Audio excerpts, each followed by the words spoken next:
my swag, you niggas pussy tryna trace it. I don't need your love, I took a perk and I replaced it. I'ma keep on going till my mama said I made it. Black and yellow, white, I got thotties, different races. Did my dirt, I had a mask, I'm moving faceless. I got 12 plotting on me, but no cases. Running from my demons, lacing on my A6. I don't do that fake shit, nah. The way they treat me, they act like I'm feeling them. So I got a script, I was just trying to feel something. Now I'm alone, you don't care, and in I the feel stew, I got a numb. spazzo. Back up in my bag, get the rackets and I cash out. I've been running laps, I don't got time to relax now. I just took a chance, wasn't looking for no handouts. Oh, they like proud of how we do this. I've been with my brothers in the hills, we going stupid. I can't stop, I've been different, always knew this. Trying to turn them boardings into benches, needing blue strips. Oh.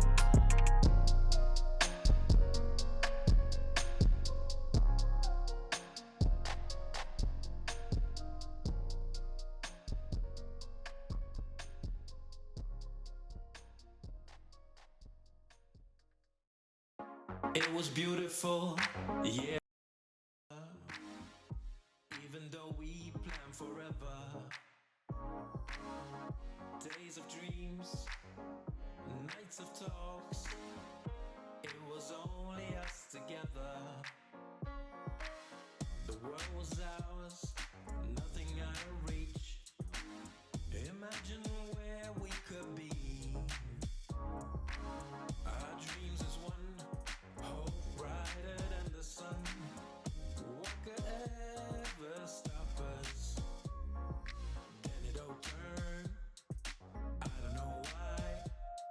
Still to this day, I'm wondering why. Will we ever know? Will we ever get to understand what we both went through? Anyway, I'm thankful for the times I had with you. I just want to thank you for loving you. Your love made me love myself more. And I could never thank you. Never thank you enough. I was down when you met me, but your smile wouldn't let me take down on myself, look down on myself. You told me I could, that I should, I would spread my wings and head for the sky. Then it all turned. I don't know why. Still to this day, I'm wondering why. Will we ever know? Will we ever get to understand what we both went through? Anyway, I'm thankful for the times I had with you. I just want to thank you for loving you. Your love made me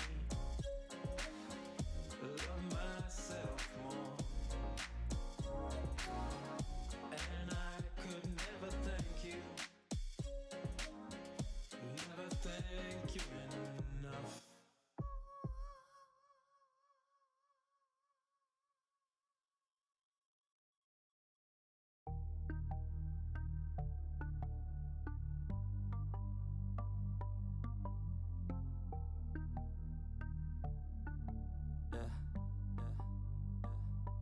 She says that she loves me, she just wants to fuck me. Got me feeling something, got me feeling nothing. Alcoholic junkie, says she thinks I'm funny. Think I might get lucky, spending too much money. She says she wants my necklace, put her on the guest list. Hope I don't regret this, hope I don't regret this. I'm feeling hella reckless, cashing all my checks rich. Hickeys on my neck, shit, she's on the offensive. I do not know my set list, still I'm gonna get lit. Yeah, I have a death wish, live until I'm breathless. I'ma stay progressive, she gon' stay obsessive. Life is so expensive, do everything excessive. I think my brain's defective. yeah. Can't think when she's aggressive, yeah. She snuck into my section, yeah. You think I'd learn my lesson, yeah. And we ain't getting no sleep. These girls don't even know me. Like Drake, I'm getting trophies. You want it, girl, then show me, yeah. And we ain't getting no sleep. These girls don't even know me. Like Drake, I'm getting trophies. You want it, girl, then show me. Cause we ain't getting no sleep, yeah. No, we ain't getting no sleep, yeah.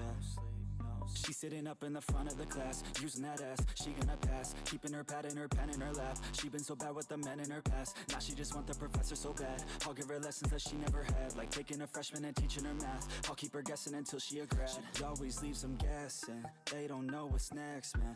Learned it from the best, man. She loving every lesson with hands-on sessions. Points for attendance. She asks a lot of questions. I answer with my presence. I sit back while I'm texting. Said she wants to get it in. Said she'll bring her best friend. Know what happened next, man. You know what happened next, man. Treat her like a guest, man.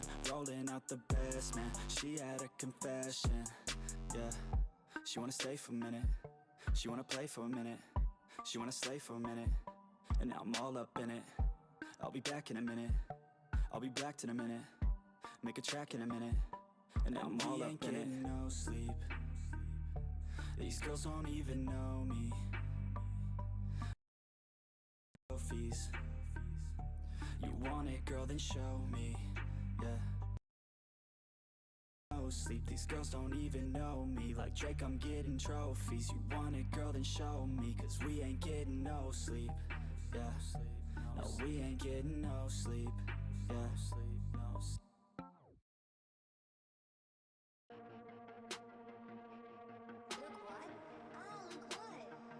Wait, are you fucking kidding me, dude? Oh my god, you are such a pathetic piece of shit. Shame on you. Shame on you, you fucking liar. You fucking filth. You fucking absolute dog shit. You fucking piece of shit. You fucking garbage motherfucker. What a fucking liar. What a fucking Weasley little liar, dude. What a fucking Weasley little... Holy shit. What a fucking Weasley little liar, dude. Holy fucking shit, dude. Fuck you. You fucking piece of shit. You fucking garbage motherfucker. I cannot believe it. You fucking piece of garbage. You know these motherfuckers are such liars, dude. I fucking... Oh, I despise these people so much. God, why are you such a fucking horrible monster, dude? Shame on you, and shame on your fucking parents for literally bringing to this world such pathetic, filthy spawn. You disgusting, vile piece of garbage. What a fucking liar. What a fucking Weasley little liar, dude. What a fucking Weasley little... Holy shit. What a fucking Weasley little liar, dude. Holy fucking shit, dude. Fuck you.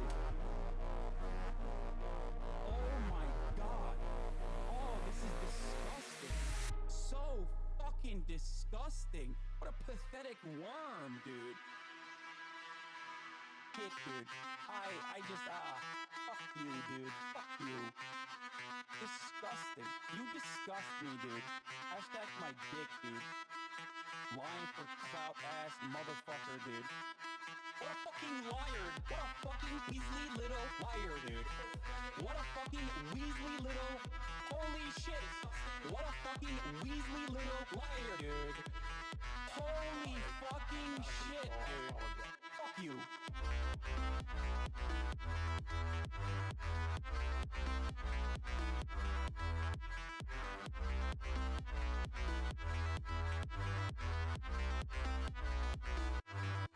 What a fucking liar. What a fucking Weasley little liar, dude. What a fucking Weasley little... Holy shit. What a fucking Weasley little liar, dude. Holy fucking shit, dude. Fuck you. Do not come. Do not come. Okay, Okay, this is the most disappointing video I've ever seen. She literally attacked the two things that I like.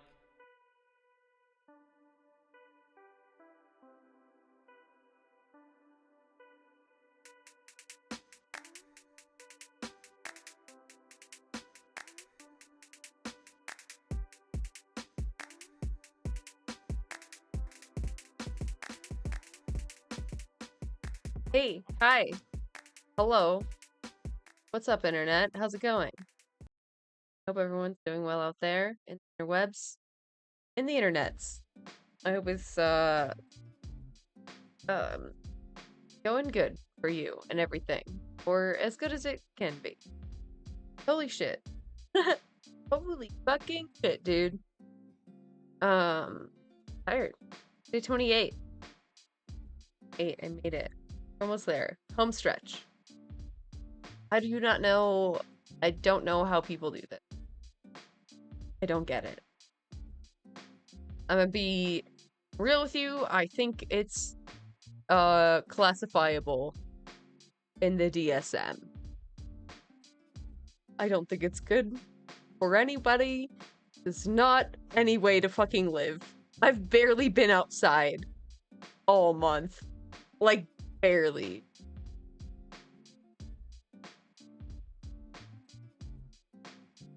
Dude, it's very bad. Oh, I need to move my camera.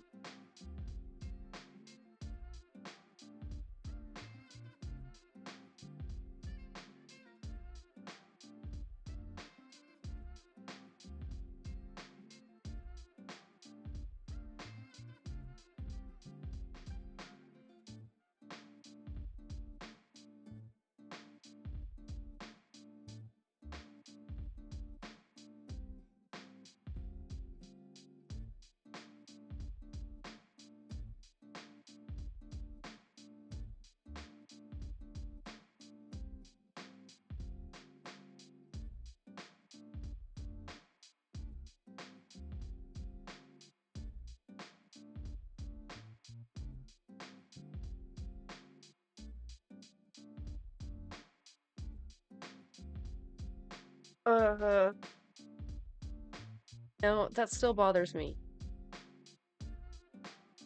We'll figure it out later. I don't want to see this, like, little, a sled, but it's like the yellow thing back here. Maybe I'll just move that. I need to, like, maybe just get a bigger tapestry? I don't know. I do not know.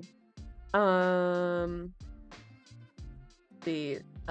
don't want to talk about the Colleen Ballinger thing, because fuck it. Everyone was talking about it all day.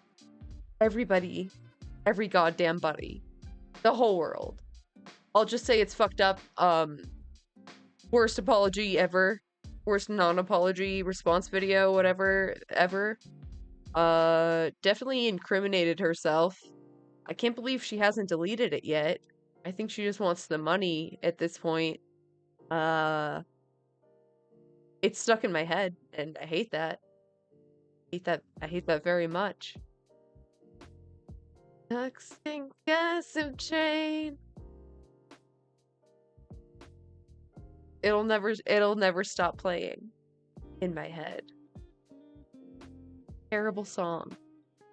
Truly terrible. Like, she's really trying to be a fucking Disney princess. Anyway, I'm tired of it. I don't like it. It's gross. Fuck her. She'd be in jail, probably. Allegedly. I'll just point you to Adam McIntyre's channel. He's, keeping up with all the everything. And boy, is there a lot of it. There sure is. There's no gaps. Like Colleen says in the song. There is not a gap. Not a gap in sight. So I don't know. Except the age gap. The age gap between. Anyway, I don't want to talk about that. I did spend most of the day researching Mr. Beast and his video.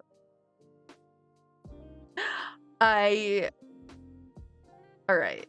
Look. Listen. It started with Austinox. Legend. Best tweeter. I highly recommend that you follow Austinox. He's great. He says Mr. Beast is growing frustrated with YouTubers stealing his unique video ideas, including, I bought this expensive thing, and I gave someone a lot of money. Try being original for once in your pathetic lives, the YouTuber star suggests.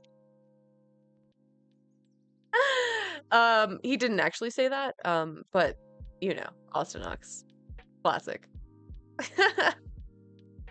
Let's just, listen to what did Jimmy say? What did he have to say? People would, like, there's, like, inspiration, and then there's just stealing. And so many people just steal what I do. Like, so many people literally just put their face on my face. Right. Or just take my thumbnail. Or literally verbatim say what I say at the start of my videos, or, like, all my things. And so, like, it's pretty interesting because I think the podcast we've done, like, every time I've done these podcasts, we did them almost every year for like 3-4 years. I just come on here and I say everything I know. Like, I don't hold back. I will literally come on here and tell you guys every little thing I know about getting views on YouTube. And I know thousands, tens of thousands of creators have watched those, and literally, you know, that's the reason why they're making $10,000+ a month, because they're just like, oh, Jimmy just literally laid it out. I just followed it. So there's that positive, but then there's also the negative, because so many creators have watched it, and instead of like taking inspiration from me, they're just like, oh, I'm just gonna do exactly what he's doing. And like, it's pretty brutal. I don't call people out that copy me. Pretty brutal. It's pretty brutal being a trendsetter on YouTube. It's so hard for me. It's really hard and taxing to see people stealing my very unique ideas. Someone's ego has gotten to him. A little bit up on a high horse. I don't know. Is this news to him? Look, as much as the next guy, I hate the Mr. Beastification of all content. I fucking hate it. He has ruined content in many ways. Just by doing like hyper fucking capitalism. Like capitalism on crack. Crackitalism. And I just... He acts like that's on accident. It's because, my guy, people with original content ideas and styles don't do as well as you do. You literally cracked the entire algorithm. And by the way, when I was researching all of the video titles that Mr. Beast has, it's only Mr. Beast videos and reacts to Mr. Beast videos. That's all the top results. All of them. And I have never watched Mr. Beast. Never. I hate the guy. I can't stand it. It's cringe as fuck. It's some of the worst stuff. So there's no reason that would be specifically at the top of my algorithm, right? So he's already cornered the entire market on this style. And like, yeah, he's one of the most successful people. So like, of course there's going to be orbiters. There's going to be people like trying to just like get a crumb. I cannot. Because, you know, not everything I do is original. You always get inspiration from somewhere. So I try not to be hypocritical, because it would be very easy for someone in my spot to just start going off on creators. Because there's so many that just, to a T, just steal everything. My thunder and all that. Like, I'll you know, spend... They're stealing your thunder. 6 months working on a project and millions of dollars and all this time and effort and brain power. And then after I upload 2 weeks later, someone will just do the exact same video, say the exact same words with the exact same thumbnail. And it's like, they didn't have to do any of that, you know? So, I got curious, right? So I do a little research. Start digging a little bit. And first, I come across this, right? Checked a couple of titles. Mr. Beast is mad about channels like this, which credit him with the idea and got exactly 0.3%. Less than 1% of the views. Or maybe it's the projection. About the ideas he steals from other creators who got more views than him. I was wrong about this. We'll go over that later. Get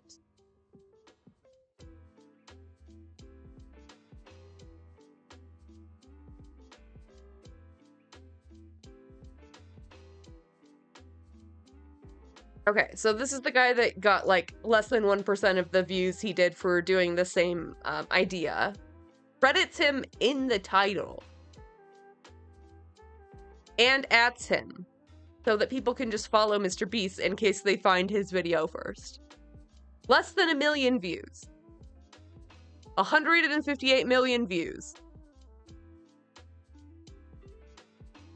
Who cares? Literally, who cares? It's not that crazy of an idea. And this, it turns out, he is actually stealing just like from smaller creators. This was like a clip from like a fan channel. I didn't realize it first. But this was posted before Mr. Beast.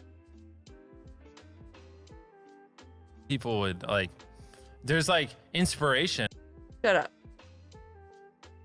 Shut up. Wait, am I wrong? 3 months ago, 2 months ago. Yeah.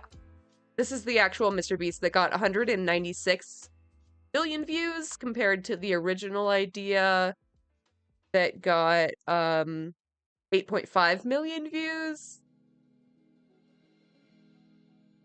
It's the same thumbnail as well, which is what he was so mad about. Interesting. Curious. Alright. So I dig a little more. Look up a few more videos. I come across this.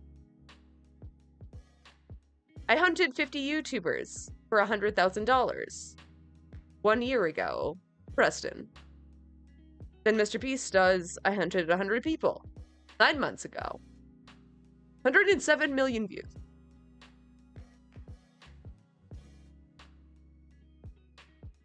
So, it turns out that Preston is, like, in the Mr. Beast universe.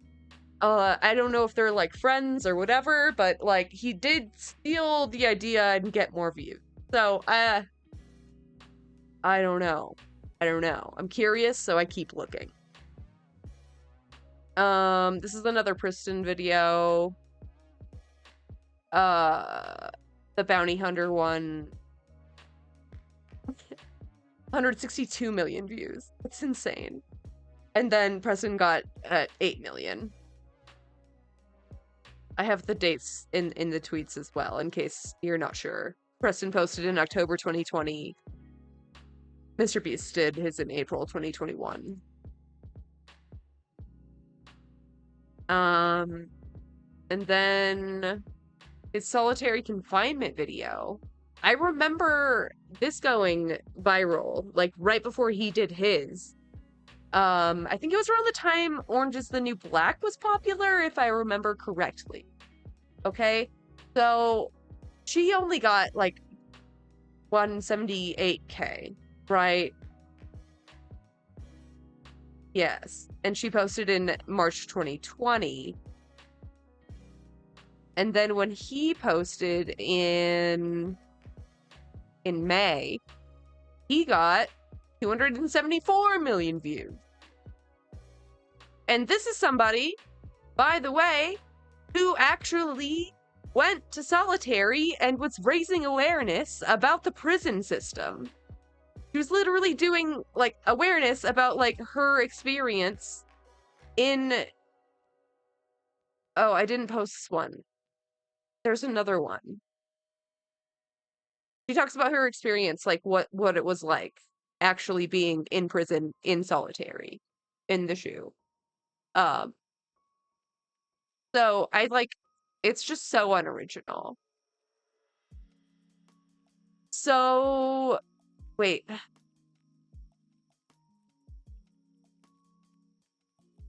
This one, my last one. This idea is so old, David Blaine did it a whole decade ago. His Buried Alive series. And by the way, David Blaine did it for 7 days. Mr. Beast, I think, couldn't even finish the 50 hours. So, L ratio. If you're gonna do someone else's idea, at least do it better. Right, Mr. Beast? Am I right?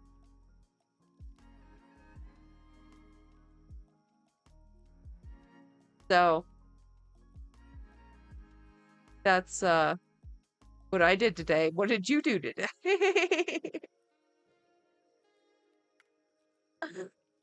Oh my god. The audacity. The audacity to critique how people take inspiration from. Like, everything is derivative. Some people are more derivative than others. That should not be surprising.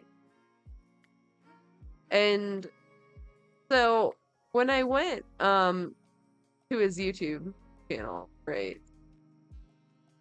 But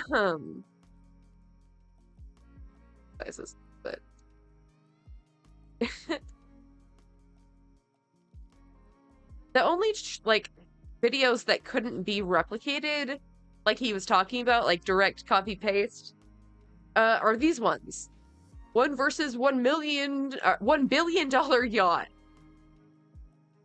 I wonder why most people can't rent a $1 billion yacht. You know, this shit, like, hydraulic press versus Lamborghini. Yeah, most people aren't. They're not gonna press a Lamborghini. And I think this was fake anyway. 100 kids versus 100 adults. This has probably been done. I don't know. It's a pretty basic, are you smarter than a 12-year-old format. What else? I didn't go that far back, but like, yeah, like I built Willy Wonka's chocolate factory. Oh, I wonder why they don't do original ideas like building a chocolate factory. I wonder why they couldn't do something crazy like that. I don't know. Who can say, really? Oh, he's so narcissistic. And I hate the intro. Anyway, please go like my thread and stuff because I spent entirely too much time on this. Like, way too much.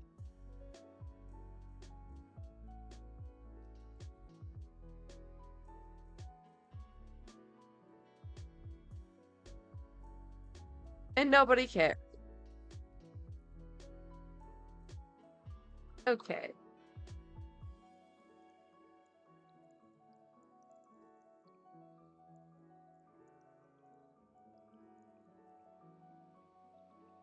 Hello everybody and welcome back to the Green is Not Nick channel with me, the Drama King. Today I'm delivering the news, the drama, the tea on the internet today with internet pop star Dev Lemons, also YouTuber of the YouTube account Dev Limes. Okay, so today we're talking about something that you actually have an expertise in. Yeah, you know, over there, you know, I do this dating stuff sometimes. Like, oh, I go on the dating apps and like I know my way around sending just a freak message on a dating app, just being a total freak. I want to show you this crazy roller coaster. I actually haven't even seen it because I started reading it and then I was like, I gotta show this to you because it's right down your alley. Okay, so this is a post by Post Rut Clarity. Baby power lifter. Does she lift? Is she new and is she into it, or does she power lift the babies? Like, yeah, it's probably babies. Heavy babies. Okay, so this is what the tweet says. I am so effing angry right now. Stop finding women you see on dating apps on their personal social media, especially if you That's real. Don't do that. haven't connected and there are 0 identifiers in their profiles. I got these and let my curiosity get the better of me. Videos and replies. I love when they come with evidence. Kelsey!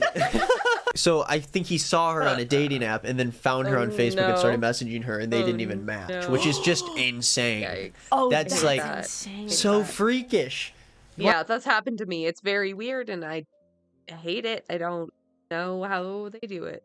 Why would you reach out? It'll happen if it'll happen, Ryan. And this is a big post that happened a few days ago when I bookmarked it. Has 17.9 million views, 63,000 likes. Let's go on a journey and see what everyone is so freaked out about. Yeah. Who do you want to play? Can I be Ryan? Okay, you can be Ryan for this first tweet. Kelsey! I mean, okay. Shit. Mayhaps that Mayhaps, milady. was a tad overly enthusiastic for a stranger danger message on a sunny Friday morning. My bad. Let's go with I can explain. Fuck yeah. Yeah, that works. Explain. That'll do it. Why is he thinking out loud in text? That'll do it.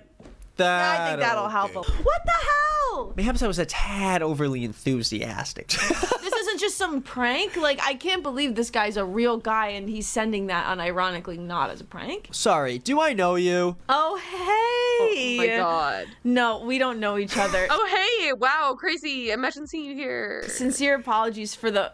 No, come on. I'm not saying With that. the Sutter? No. Subterfuge. You shouldn't even try to I'm say not it. even going to say that. How do you say it, though? Subterfuge. Dude, the subterfuge. I don't... Nailed it. Like, what? You just... What, you got an almanac next to you or something?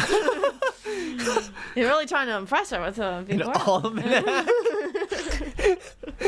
Okay. Explain away. Dude, the subterfuge. I don't... Like, what? You just... I just spent 60 minutes singing to... I just spent 60 minutes singing to seniors with the mask on and in a hot room. What's going on? I'm not sure if I'm funny right now. That took a lot of... You just did what? And in a hot... Mask on. And in a hot room. Yeah, you're not funny. You're not funny. I mean, good job, I guess. Like, is that your job? I'm confused. Mostly. Did they want you there? hot room. What's going on? I'm not sure if I'm funny right now. That took a lot of energy, probably. Oh, fuck it. I can do this. Okay, so this is where we start hearing voice memos, right? Oh, no. Fuck Okay. 2 minutes. Work call. What? And then we receive... Hey, Kelsey, how's it going? Don't mind me. I fucking hate texting. I think we're Of all course, better this is what he without it, sounds so like. Oh god, I hate him already. I usually use one of these when I can. Dude, why do people that sound like this always end up being freaks? Always. Wait, what accent is that? He for sure sounds like he's in his truck and he's like, a fucking neckbeard. Part like, of the country. I don't know. It's like... I can tell what this guy looks like. He does this thing where he's like, literally he's always like, oh, man. Oh. Oh. He's into the dark stuff. He's edgy. I can see that, yeah. Edgy humor. This is like Fedora adjacent. Yeah. A fedora, a big beard, gym shorts, cut off tank top. Tens of millions of views, and this guy's full name is on there. But like, it's like, this is so It's like creepy. you can't do this. It's creepy. Also, I don't know if you've ever seen that Key and Peele skit, but that's how I feel about texting. I could go on. Anyway, I just want you to know right off the bat, I fully accept how fucking weird this is. I'm sorry, it but doesn't like I make said, it any if you better. give me a Just because you're self-aware about it doesn't suddenly make you like she's not gonna be like, oh, haha, at least he knows he's a freak. No, I feel like that's worse. No, it is worse. Like, that's so much worse. Like, he's like, yeah, I know this is real. It doesn't help. Like Colleen being like, "Oh, I was just kind of weird. I was just kind of a loser." Really weird. second, you'll probably end up laughing, and not that you need my permission, but feel free to just laugh directly at me for being a fucking idiot, for I am surely about to embarrass myself. Okay. Oh my god, dude, get on with it. What is he gonna say? Move it. Move it, man. I would also make the argument that embarrassing myself on a microphone is a large part of my job, and I'm quite good at it. So here goes nothing. And sorry my for God, the what's delay. his job, you I was think? gonna get back to you, but someone called about a gig tomorrow, and I'm trying. Is he a voice actor? He's got to be a Oh my voice god, actor. he's totally a voice actor. These guys always want to be voice actors. What do you think he's in?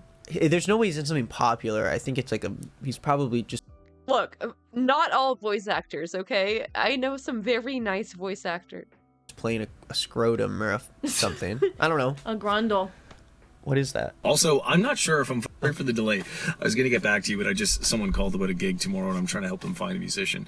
Also, I'm not sure if I'm fucking funny anymore. I just spent 60 minutes, like I said, playing guitar and singing to a room full of senior citizens, but the room was stuffy and hot. I had to do it with a surgical mask on, and I'm not sure if I have any funny or social energy left. Dude, a surgical mask is barely a mask. I swear to God, it's like the thinnest one. You're a pussy. He just explained all the stuff that he'd set up here. Like, over the span of 12 seconds. This is insane. Also, I'm not sure if I'm fucking funny anymore. Okay, here I it just is. spent 60 minutes, like I said, playing guitar and singing to not a room asking full of if senior he's citizens, funny. but the room was stuffy and hot. I had to do it with a surgical mask on, and I'm not sure if I have any funny or social energy left, but I'm gonna try. I'm gonna try and fake it right now. So thank you for your understanding and patience. What is with the prelude? Where was the funny part? I know, come on, really? We need to start moving with We this. need- Ugh. Chapter 1, people. We gotta start chapter 1. It's like those guys who are like, oh, I have a new demo. Bro, it's not mixed yet. Bro. It's not. But just you gotta remember, I haven't put the other stems in. Bro. Just play the song. And here goes nothing. I'm a fucking idiot. Enjoy. So I was 3 minutes! Wait, so is he trying to do like a little stand-up comedy routine right now? Yeah, because why does he care about being funny so badly? He's like, God, I'm so not funny right now. It's like, why does it matter? Like, I was minding my own business last week on Ye Old Bumble, everyone's favorite online dating app. Punch me in the fucking face. Don't get me started on The old Bumble. He is straight up the milady emo. online dating. And I came across your bio and I let out a very emasculine noise. I mean, it was not. Is that a word? Emasculine. I don't know. It's kind of day I'm having, buddy. But it was not. I honestly, I was like, What did he just say? it's the kind of day I'm having, buddy. I'm getting like my heart's like pumping. Like it's like Sorry, I what the feel. fuck? Yeah, it's like this. Oh my god, I can't compute how awful this is. It's not even a bit. Like it's not a bit. Yeah, what's the bit? Unless it is a bit. But there's no way it's a bit. Like if No fucking way. It's way too genuine. he was doing what you do on your channel, you think maybe it's something like that. Sorry, Zach, I didn't mean to yell. It's something I'm working on lately, is sort of my anger problem. I have this problem, you know, I know we've only known each other for so long, but But there's no way, because this he's, is like, going insane. This like, is too real. Like he's like going out of his way to find this person outside of the app. Oh Oh yeah, my this god. That was hilarious. is like absolutely like freaky. Like Insane. thought was that my mom paid you to write that bio. Just Huh? noise. I mean, it was not. Is that a word? I don't know. It's kind of day I'm having, buddy. But it was not. I honestly, I was like, this chick's made up. My first thought was that my mom paid you to write that bio just to make my day better, and I was curious just to like ask you how much. But the more I read, I was like, holy fuck, this person's been kind of weird. oh no.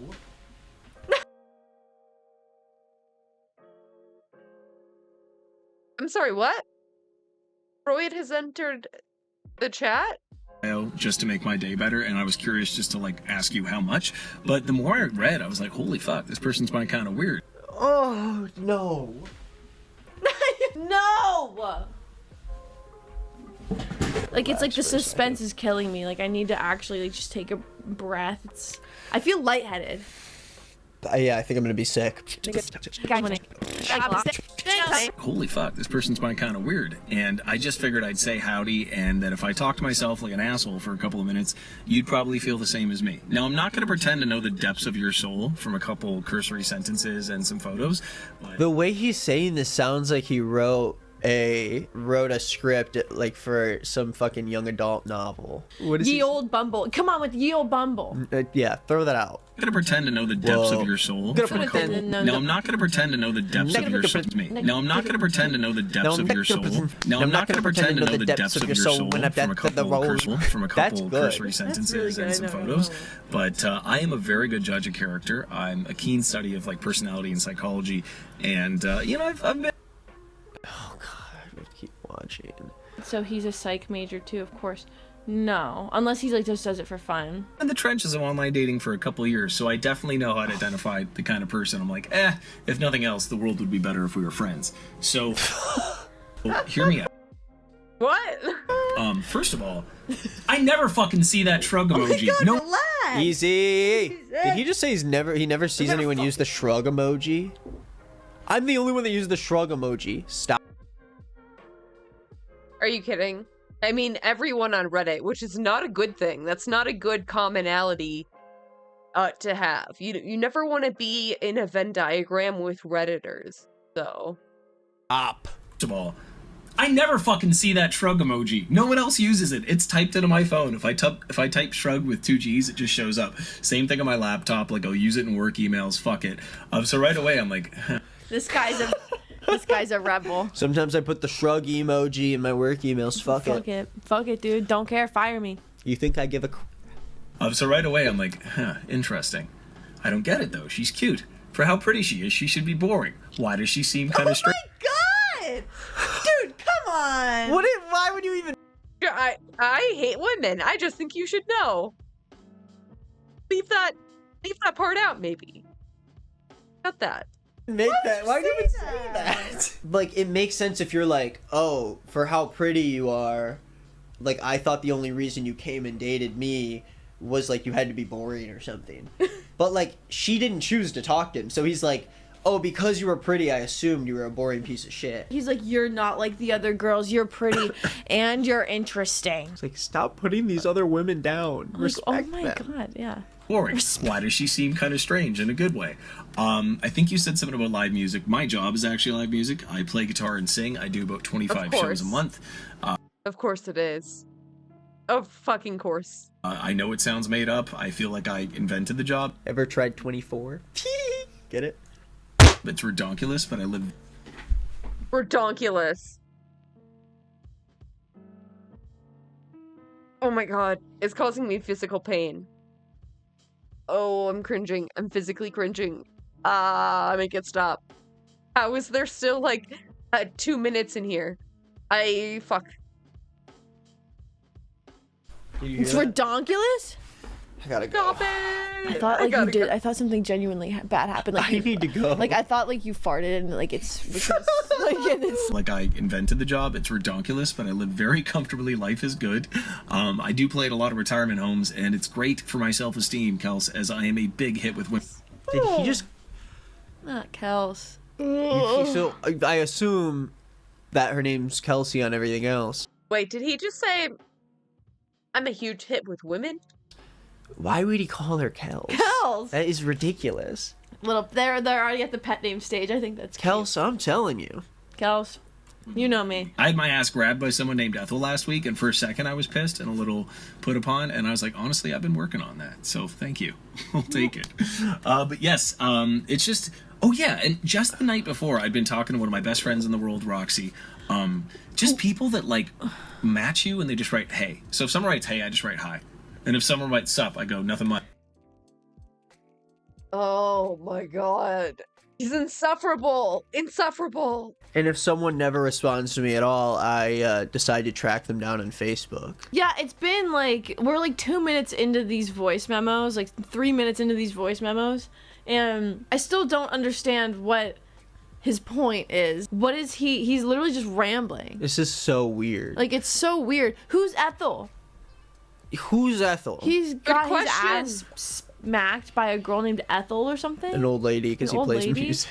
Oh, I get it now, because he does it at the retirement home. There's no way. Do you think that really happened? No, that's like the most made up thing ever. My ass got grabbed by a grandma named Ethel. Yeah. Come up he with a totally- more stereotypical grandma name. Right. Yeah. Yeah, that's not good. I mean, I've heard of similar things happening, but probably not to this guy, if I had to guess. What's next, Gretchen? I'm so curious what her bio is. What could have possibly made this happen? Like, this is just insane. Folks will match and be like, so what do you do for a living? I'm like, I'm like, are you an idiot? Did you see that I play 25 shows a month? Musically? In the mouth? And they're not small gigs, okay? People are eating at those tables. come on, Chelsea. Like, yeah, you're kind of cute, but I'm pretty damn sweet. Try harder. I don't know. It's just to see someone mention that in a bio, I'm like, thank you. I could. Wait, what? What? Wait, someone mention that. I don't try hard. Watch and be like, so what do you do for a living? I'm like, come on, Chelsea. Like, yeah, you're kind of cute, but I'm pretty damn sweet. Try harder. So Chelsea. he had to pick another girl's name. Chelsea. Her name's Kelsey. Her name's Kelsey. That's so funny. It's just to see someone mention that in a bio, I'm like, thank you. I can see that you feel the same as me. Yeah, if people, I always think that effort should match interest in dating. So if you're curious if someone's interested or not, remember that scene with Justin Long and what's her face in that movie about dating? Is it he's just not that into you? And he's like, if the guy's interested. Oh, pretending like he didn't know the name of the movie. He definitely knew what the fuck he was trying to drop. God, I hate everything about him. I haven't found one He will redeeming call, quality. and it's true. So I found a line a couple years ago, and it's like, effort will always match.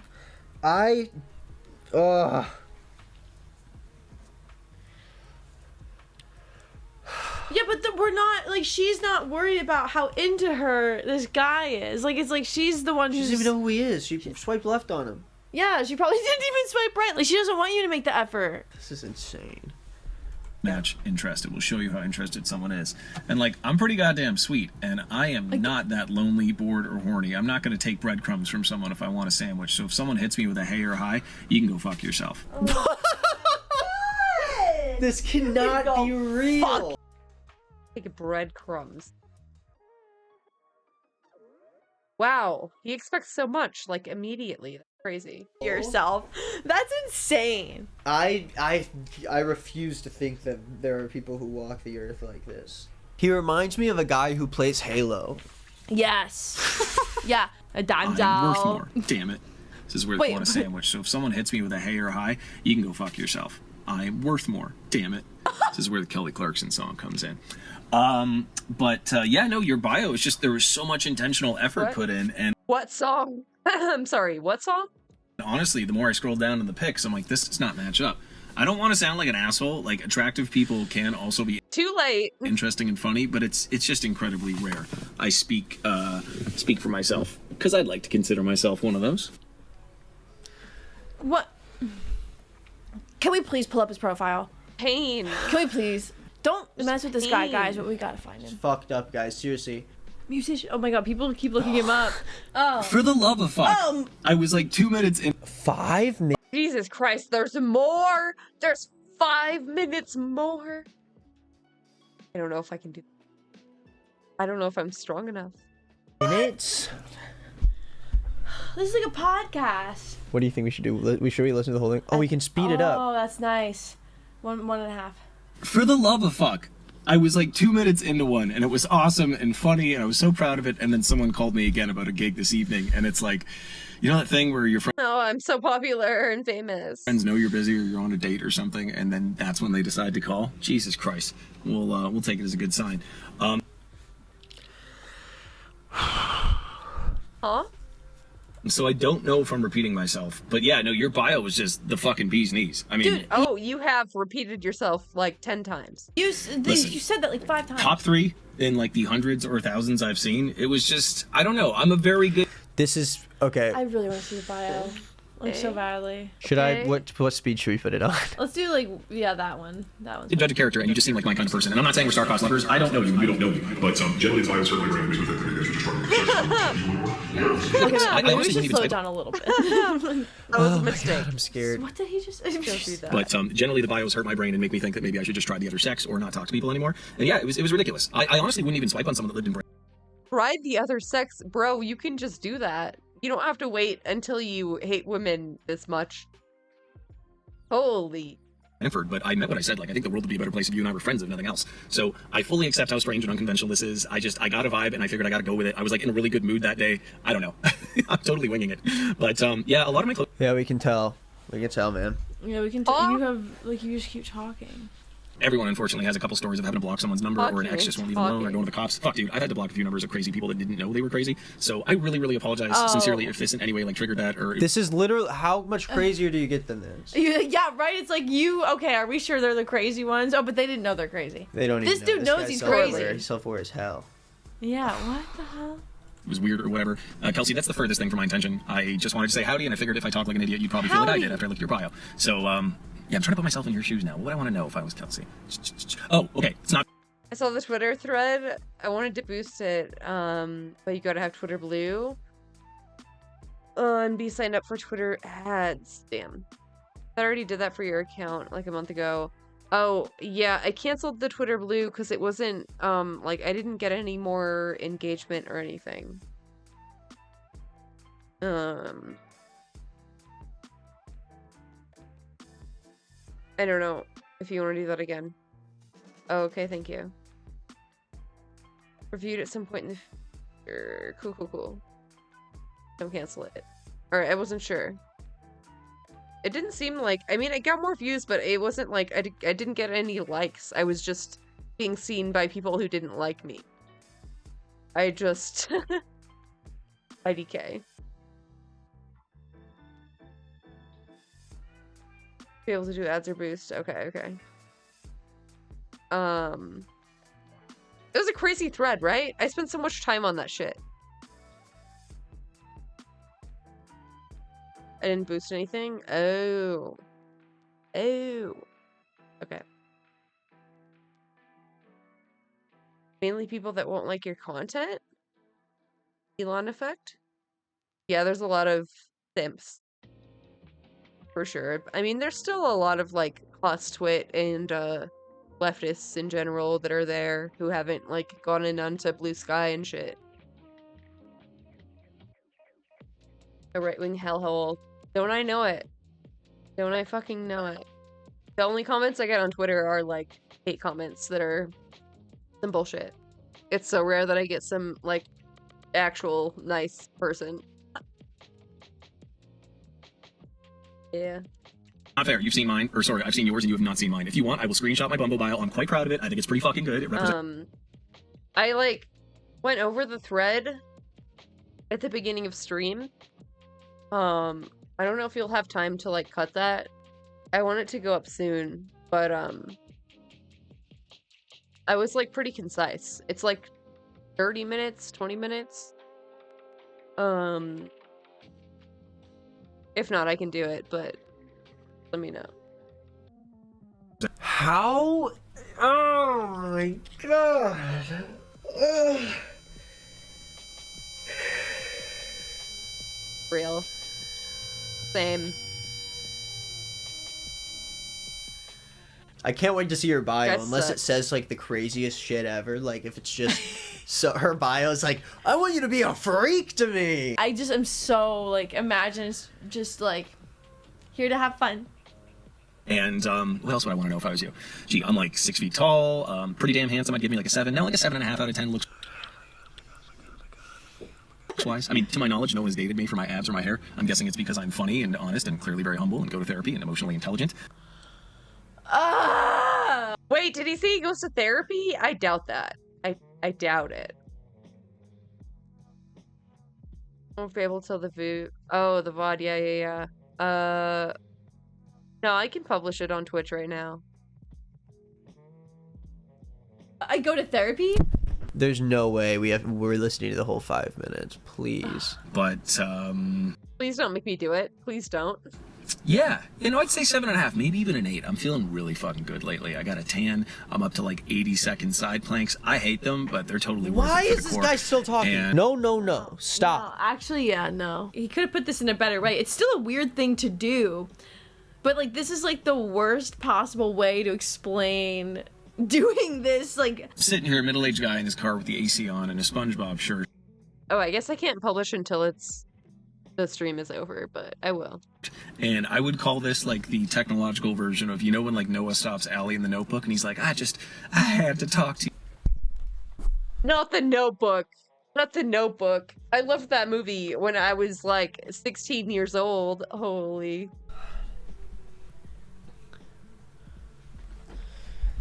So is this just like The Notebook? Never seen it. I haven't seen it either. When I see something I want. Yes, I just made a Notebook reference. I don't know. I'm being a total idiot right now. So. Oh my I god. see something I want. I need to sleep a bit. Alright. On it? And when I see something that I like, I got it. I love it.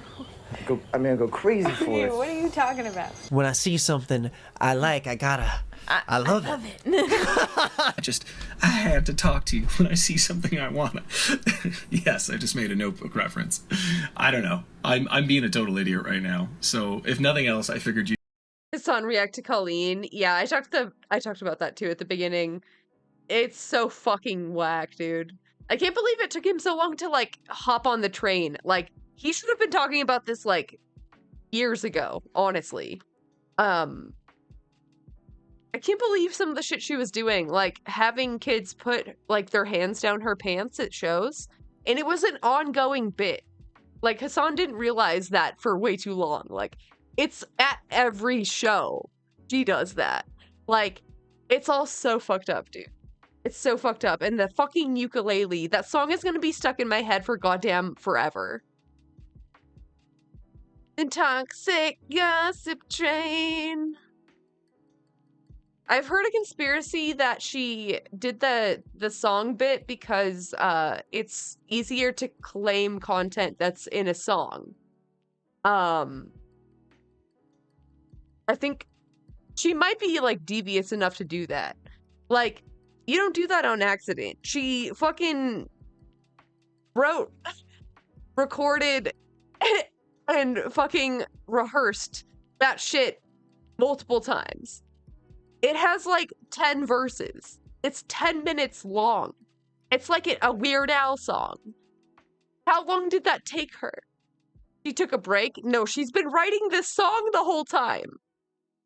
I cannot. I can't. Oh my god. And how like the angle and her outfit and the lighting and everything made her look so like skinny and small and petite, like, ooh, I just made a little mistake. Oops. Cleaning up comments for sure. For sure. One comment every 50. Oh my god, that's insane. And there's so many dislikes on the video as well. S tier manipulator, yeah, like actual fucking psychopath. I don't know if you saw the bit where she's she literally abused animals in her childhood. Like, she pinched her dog so hard that it bit her on the face. And instead of telling the truth at any point, she let her dog get fucking euthanized because they thought it was just violent. They thought it just like had developed a taste for human flesh, so they had to kill it. And she let them fucking kill their dog. Like, yeah, I feel kind of bad about that. Haha, but I was just a kid. Psychopath shit. The 2.5 hour Olivia breakdown. Yeah, I don't think I caught all of that, but trust Olivia to include all of the information. It is brutal. Very brutal. Yeah, like, they say that she was, like, homeschooled, so she doesn't know about, like, social cues, but like grooming and pedophilia is like widely known to be bad and not good and unacceptable. Like I don't think we like need to be in public school to know that you shouldn't be in a group chat with children and say shit like that. Her brother too, yeah, that shit's very gross. Very gross. You'd have a laugh and a smile, and you can fucking make fun of me to your friends. I don't know. Now you have a solo podcast for a guy that makes like $6,000 a month on a microphone, being an idiot. I'm sorry, I don't normally bring up money, but I feel like I created my job out of thin air, and like. Oh my god. I literally What? He's a musician. This guy is a musician. You did not create being a musician, my guy. would not be having a laugh. No, who's gonna have a laugh receiving this? Like, this is insane. I just made up my job out of thin air. Dude, no, you play guitar. But like literally, like I just don't understand how if he's a professional like guitar player, he doesn't know that there's other ones. Like you could literally throw a rock like off the top of the roof. We know his job. Yeah, he could be like a wizard or something, and he just does wizard guitar shows. Yeah, it's So true. No one true. does that. So true. I kind of feel like I created my job out of thin air because I did. Wazam! I just submitted my 2022 taxes, and shit's been getting so much better the last few years. So I'm quite proud of it. That wasn't me trying to impress you though with money. I've got Congrats, I guess. I don't like what? Weren't trying to impress her, then why did you say it? way more impressive shit than that. It just slipped out. I hope we can still be friends. I can't. I don't know. I don't know if I can do this anymore. So I think he noticed after sending this message that she read them, and so he said, "Ha! Curiosity got the better of ya." But I guess let's finish the voice message. Or like give you any bad vibes. That's not my intention. Yeah, I gotta drive home now because I gotta go sing at a bar in Mississauga, and I have 4 more gigs this weekend, and it hurts to talk. So I'm sitting. I have hiccups. Oh my god, I hate the hiccups. Oh, it's so annoying. Here in my car like a jackass, and yeah, I hope that all made some kind of sense. And if nothing else, please take the sincere compliment. I've seen hundreds of shitty bios, probably thousands, and yours was easily top 3. The only reason I'm not giving you number 1 is because then it would seem like I'm lying. But I'm a very genuine, honest person. He is way too into her. She's. How do you just leave like 7 minutes of voice memo after no response? And yeah. Actually, on my way home, I'm going to go to the But I'm a very genuine, honest, nice person. That's just a thing normal people say. park and feed the ducks. Yeah. My favorite swan couple, Mr. Plump and Mrs. Come on, Plumfett. you're They just kidding had me. He babies a couple feeds the weeks ago. wild So like animals. I'll run up and they recognize me and the babies are squeaking. The hierarchy of like waterfowl cute babies, it goes Stop. swan babies, then ducklings, and then goslings. But yes, I may or may not do that 4 to 7 times a week. I'm a huge animal lover. Dogs are better than cats. Yeah, sure. You're just a huge animal lover. What are you, a chicken fucker? I don't. Cats suck. Sorry if you have cats, but I'm sure your cat is cool. And yeah, take the What compliment. is the noise? Is he rubbing his... He's just like rubbing his legs. yeah, you know. Yeah, his legs. Animal lover. Dogs are better than cats. Cats suck. Sorry if you have cats, but I'm sure your cat is cool. And yeah, take the compliment. Yeah, I don't think that's his leg. Anyway, apologies if this totally like intruded on your day, opposite of my intention. And yeah, your bio was fucking awesome. I mean, there's a couple other assets I noticed too, but I cannot mention them without sounding like a fuckboy, so I'm just gonna leave it alone. I'm sure you've worked very Assets. hard to be in the shape you're in, but goddamn, lady, goddamn, I would not kick you out of bed for eating crackers. So I figured if you are half as funny as you seem to be and half as cool as I got from that bio, What did he just say? He said I could not kick you out for eating crackers. I feel like I'm gonna be sick. I need to take a shower. I literally I feel dirty after listening to this. This is filthy. I would say howdy. Yeah, all right. Hope this made you laugh and smile, and you have a fantastical day, Kelsey. Cheers. Oh my god. He's a Fantastical. mustache bacon guy. He's literally such a mustache bacon. He's bacon never guy. left mustache. Okay. Oh, we gotta see the And- body. Dude, he gave me a headache just thinking about that kind of guy. Yeah. So, so she says, dude, so you saw me in Bumble and found me on Facebook. How? He said, oh, I honestly just typed in Kelsey and I guess I got lucky. I figured because you put live music, we might have friends in common or something. I blame Zuckerberg. Yeah, another freak. Another freakazoid that went too far with the women. It is not Zuckerberg's fault. There's many things that are probably Zuckerberg's fault, but no, that's mostly on you, my guy. I think at least mostly on you. Blah, blah, blah. Okay, so here goes the Bumble profile. Give me a completed profile and I'll give you more than hey. So that's why he must have reached out at first, because he was like, I think you really want to find someone who will put You're worthy. in the effort. I'll put in that for by finding you. Likes, iced coffee, weightlifting, reading, bonfires, traveling, just normal stuff. Normal stuff, live music. Dislikes. Very cool. Very normal. Stalkers and freaks, maybe she should put down. Extreme cold, joy killers, bigots, mosquitoes, slow walkers, dead animal photos, improperly loaded dishwashers.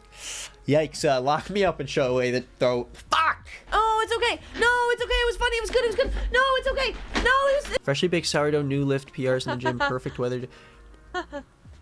Okay. Teleportation. Oh my god, he did the same thing to some other girl. Update, this is not the first time Ryan Andrews has done this. He pulled the same thing with another person in summer of 2021. Okay, oh my god. So in this one, Ryan Andrews says, "Oh damn, howdy.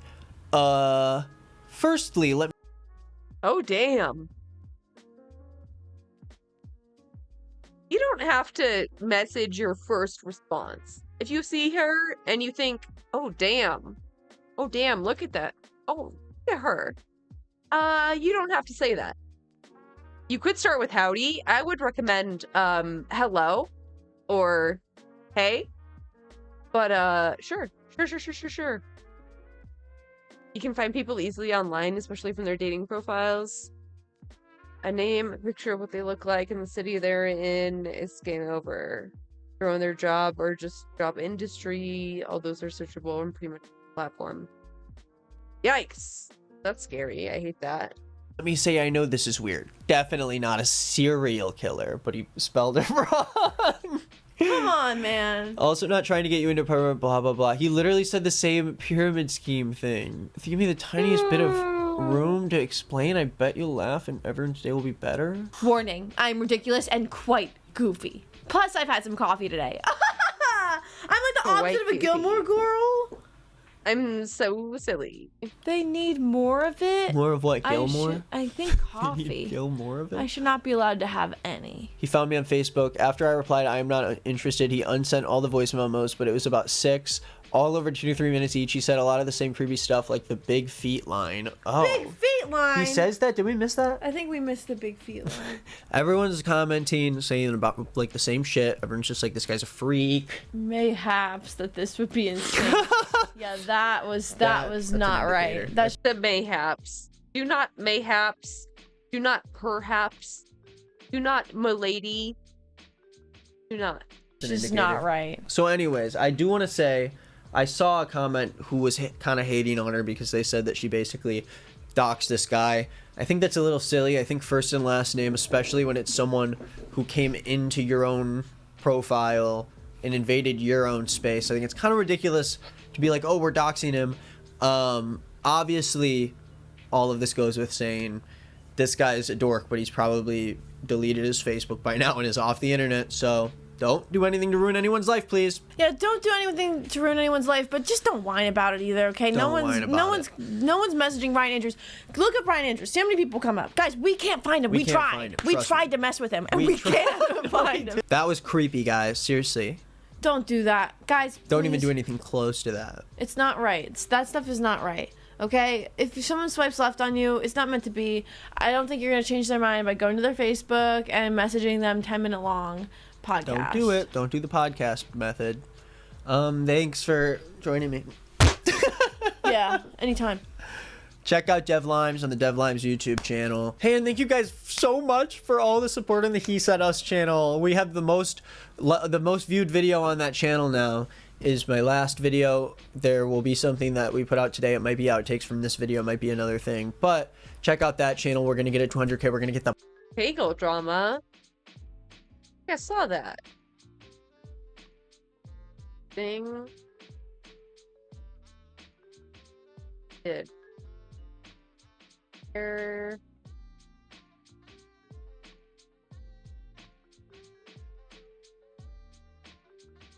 Hey everybody, this is my first try at doing something new on another channel for people who still want to learn about... How many channels is that? Like 6 channels? Holy... Matt. The plaque. Mad with power. We're gonna get the plaque, and then we're gonna get it to 500K, and then we're gonna get that other plaque, and then we're gonna get to 1 million, and then we're gonna get that plaque, and we're gonna get 10. Let me know on Instagram at Nick is Not Green what news you want me to cover, And I'll see you probably on Wednesday with some more stuff, or on the He Said Us channel if you want to go there. Okay, bye. There's videos on the screen. You should click them. There's videos on the screen. You should click them. There's videos on the screen. You should click them. There's videos on the screen.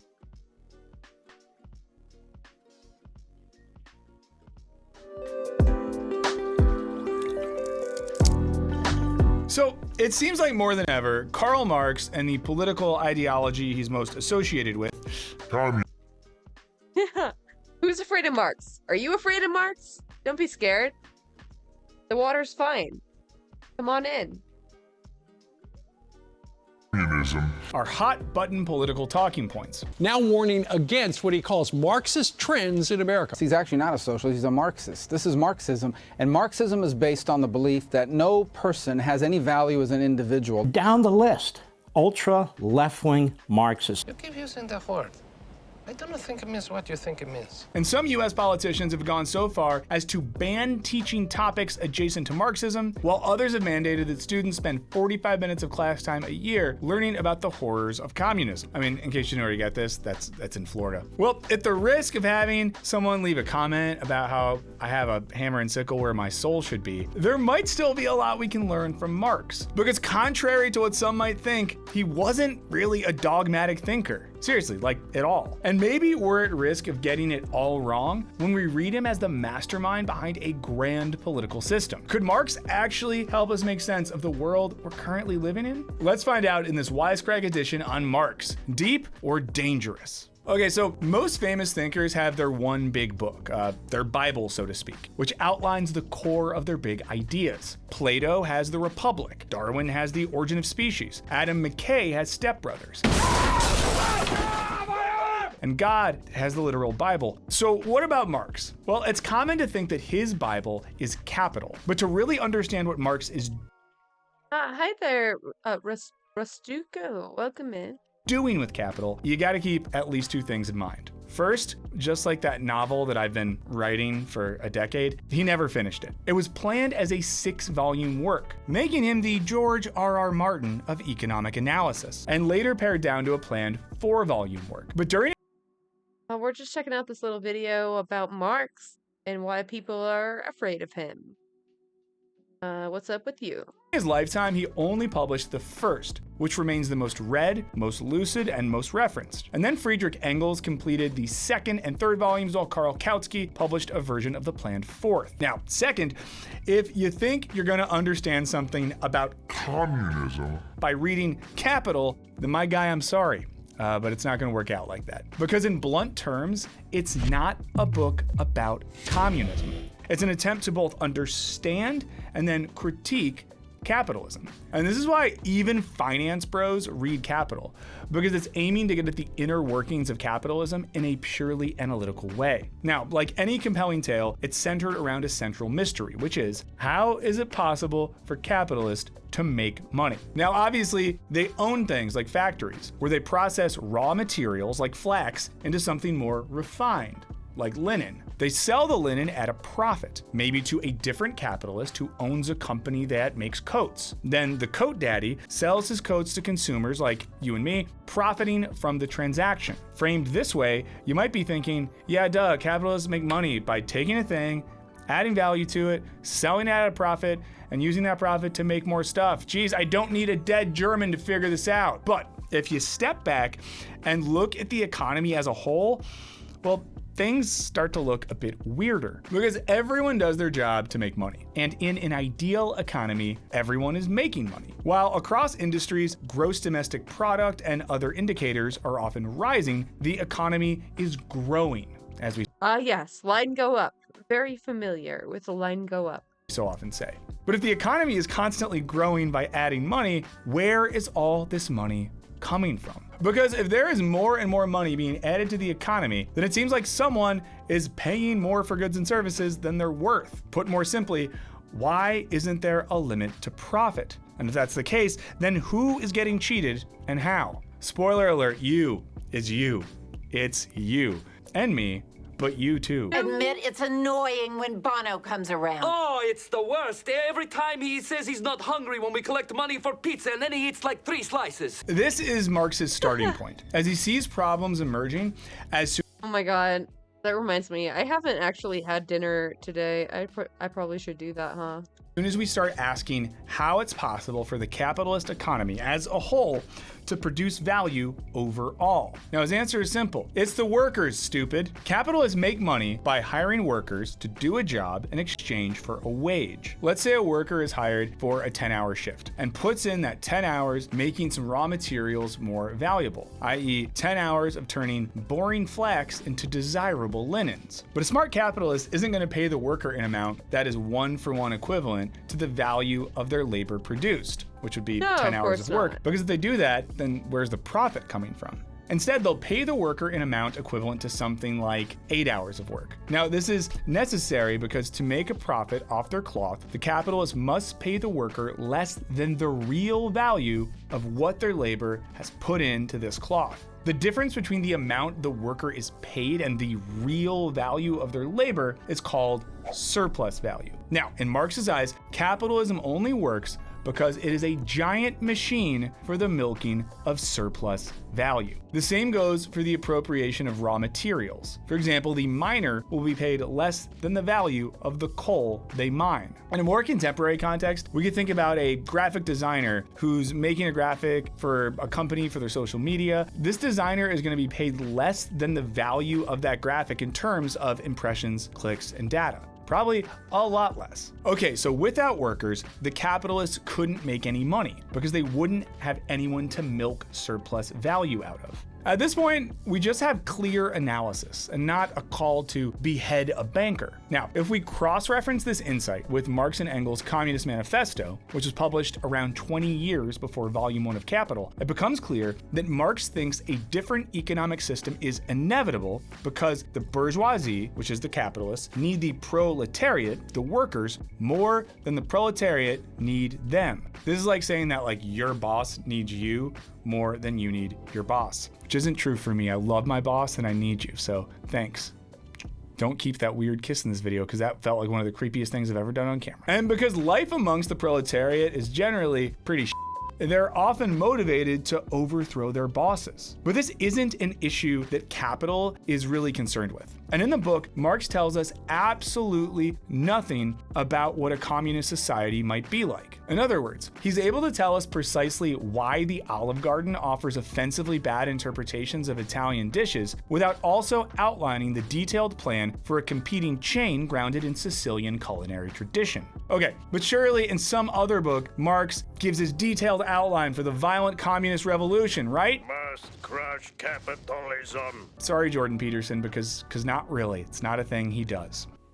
Well, I shouldn't do anything then, you know. Now, the manifesto does tell us what society ought to look like immediately after the working class takes power. And this is things like the abolition of property and land, a heavy progressive tax, abolition of the right of inheritance, concentration of credit in the hands of the state, etc. But this isn't meant to be a recipe for how society will end up. It's more about how the working class might be able to hold and maintain power in the present so that they have the ability to build towards a better society. This is what's referred to as the dictatorship of the proletariat. Although in this case, the dictatorship language should be qualified by the fact that Marx believed the state as it presently exists is already a dictatorship of the bourgeoisie, i.e. the current system is just a dictatorship of the owners of the means of production. So basically, the dictatorship of the proletariat would settle disrupted relations to the competing interest of these two classes by coming down on the side of the proletariat across the board. In other words, rather than lots of workers— An actual pro-labor force? Imagine. They would never let that happen in America. Why Brandon is a fucking union buster and I hate him. Fucking asshole. Can I heat up some pizza real quick? making concessions to a few owners, things will be ordered wholly around what's in the best interest for the working class. I mean, it's kind of like if you had a bully in school and all the other kids get together to take down the bully, you're not going to be like, hey, Max the bully, we'll still let you have this, and that. You're like, no, there's more of us, Max. You can't bully us anymore. It's over. It's over, Max. Go home crying to your broken home, which is probably the reason you're a bully in the first place, because you never experienced the foundational sort of love that showed you how to love others. And by alienating you further now, we're maybe going to make things worse for you, Max. And we're sorry, because we're adults now and we can see what we did as kids, but we didn't know then. I got sad quick, and I'm sorry. Now, for Marx, the dictatorship of the proletariat is not the end goal. In another text, The German Ideology, written 2 years before the manifesto, he and Engels are very clear that it is the historical goal of the proletariat to abolish itself. This is because in capitalist society, things are increasingly divided between two classes, the bourgeoisie and the proletariat, the bosses and the workers. When the proletariat overthrows the bourgeoisie, they will be able to establish a society in which there is only one class, as the workers will then own the means of production for themselves. It's sort of this idea that the proletariat is established via antagonism. So if you don't have that antagonism, then you don't have that separate class. You just have people who are just like doing stuff and being people. So for Marx, if there is anything that communism is, it's this. Communists want workers to own the means of production. Basically, to use a random example, Marx would want the Wisecrack team to own the channel themselves, which isn't too wild, right? Am I gonna get fired for saying that? It's just an example. And very importantly, Marx and Engels insist that this is distinct from the state owning the means of production, as this would simply turn the state into a type of universal capitalism, regardless of whether or not the state insisted it was on the side of the workers. And that's important because often people will say that Marx wants like the state to own everything, and he just doesn't say that. But this plan was still very loose. It's an economic principle on which a society might be built, not a map for what the society will actually look like. And importantly, it's not a plan written by a political strategist or military leader,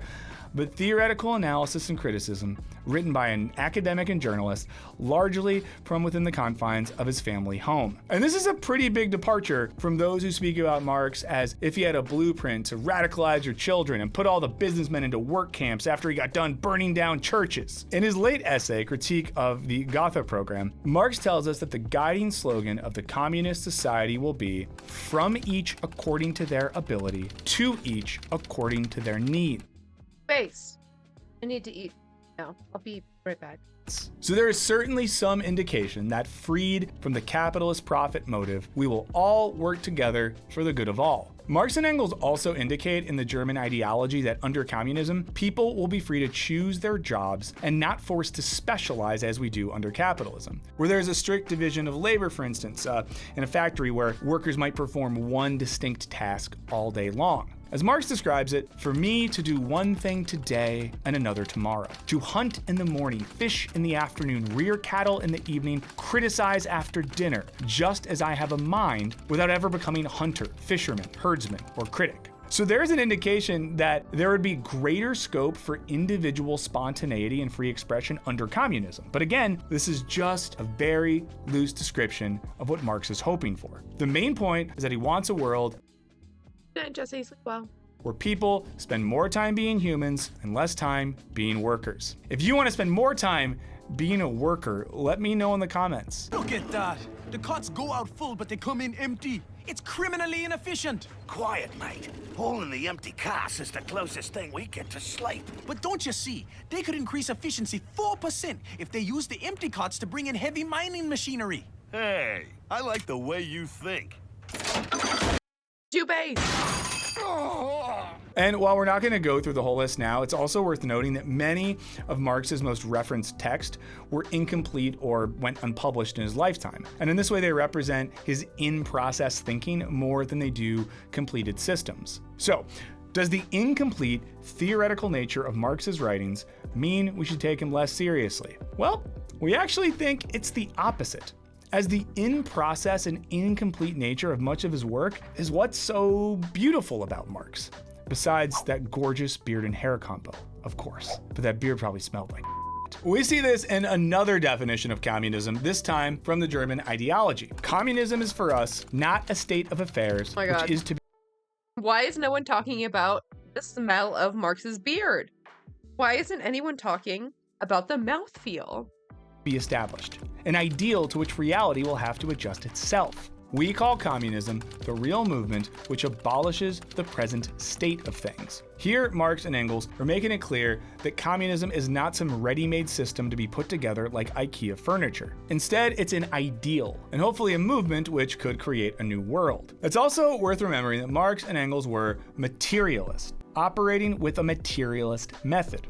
This means that its premises are men, not in any fantastic isolation and rigidity, but in their actual empirically perceptible process of development under definite conditions. As soon as this active life process is described, history ceases to be a collection of dead facts, as it is with the empiricist, or an imagined activity of imagined subjects, as with the idealist. Now, this means that for a Marxist, it doesn't make sense to establish an abstract and ideal sense of what communism is.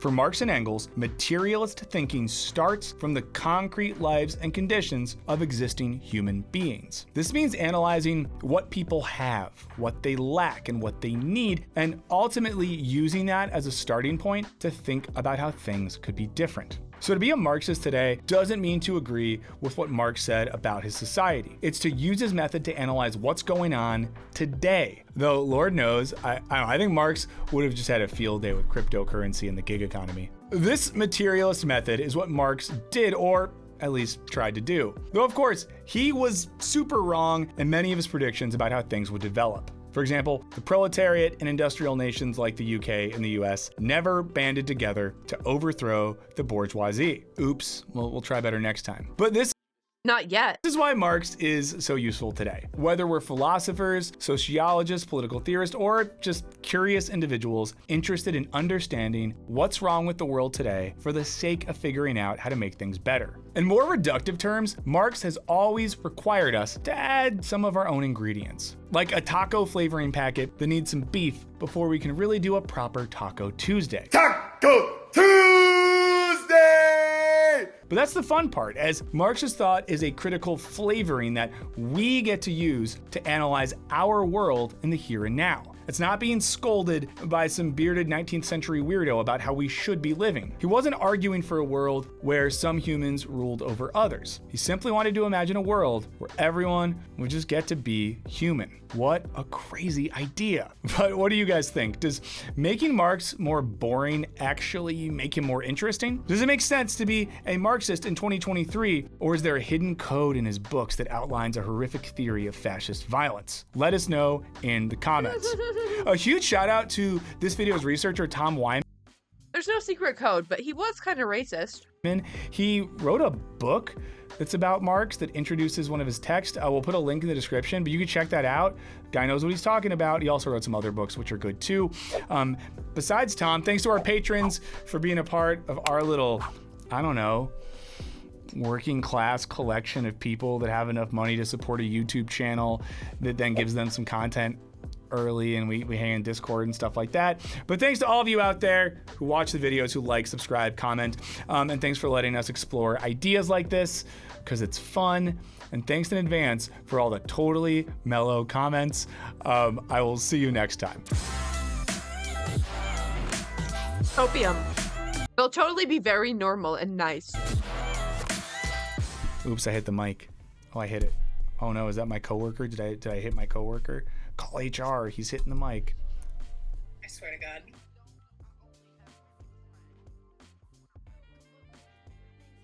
Hello, my name is Mina, and welcome back to my channel. Welcome if you've never been here. But today we're going to be talking about celebrity relationships. Ooh, topical.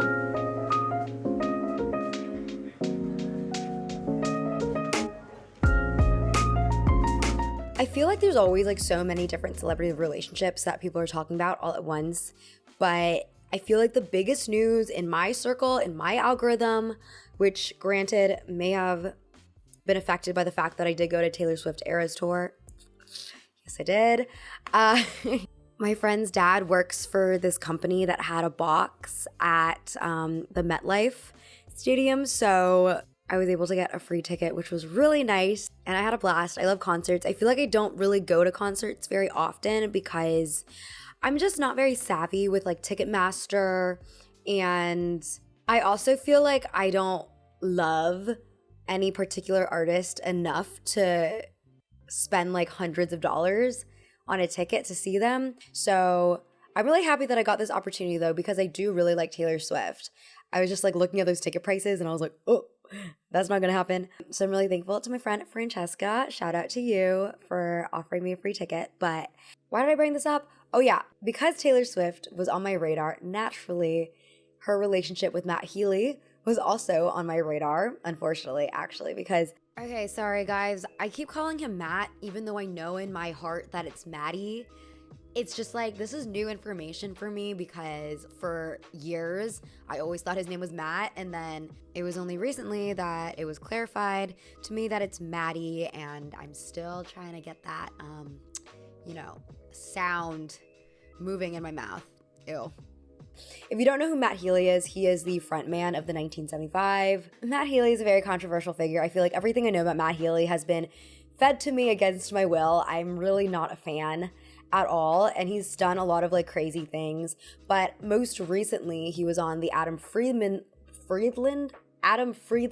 show, during which him and the host were making fun of Ice Spice, who is this new rapper. They not only made fun of her, they were making disparaging remarks about her body and her ethnicity. And then later in the episode, Matt Healy asked the host for their impressions of Japanese people working in concentration camps. He's also just like done weird stuff, like he's eaten raw meat on stage, which is not problematic, it's just weird. He also has a tendency to kiss fans or people who are in the audience, which I feel like is a weird thing to do considering the power dynamic between a celebrity and their fans. Let's kiss. For real, right now. No. Needless to say, a lot of people were not thrilled by the fact that he and Taylor started dating. And there was actually this one hashtag that was being circulated called #SpeakOutNow, which was accompanied by a graphic imploring Taylor to reflect on the impact of her and her associates' behavior. So yeah, a lot of the Swifties were desperate. They were like, if she at least like decides to keep dating him, please like at least disavow what he's been saying, but she never did. So as of this past week, but by the time this video comes out, it would be in a couple weeks.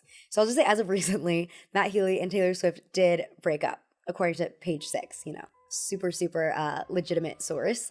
I bring this up because I feel like whenever Taylor Swift is involved in something, she obviously gets a lot of media attention, but just in general, people really care about who their favorite celebrities are dating. Even on like a less like crazy note, Timothée Chalamet and Kylie Jenner are allegedly dating, and I've seen so many memes about that, so many jokes about how weird it is.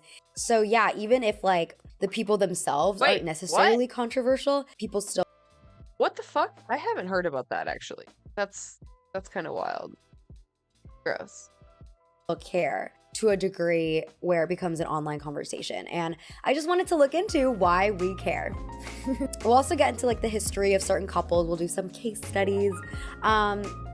This should be fun. Is it me? Am I the drama? I don't think I'm the drama. Maybe I am. Of course, we don't care about every single couple that exists, right? There's like thousands, millions of them. But we do care whenever a couple makes a headline because of some spicy drama going on in their lives. Because when that happens, their relationship becomes a form of entertainment. In 2016, a group of scientists actually found that watching dramatic movies triggers endorphins and brings in an increased sense of group bonding. So watching celebrity drama probably creates some of the same effects.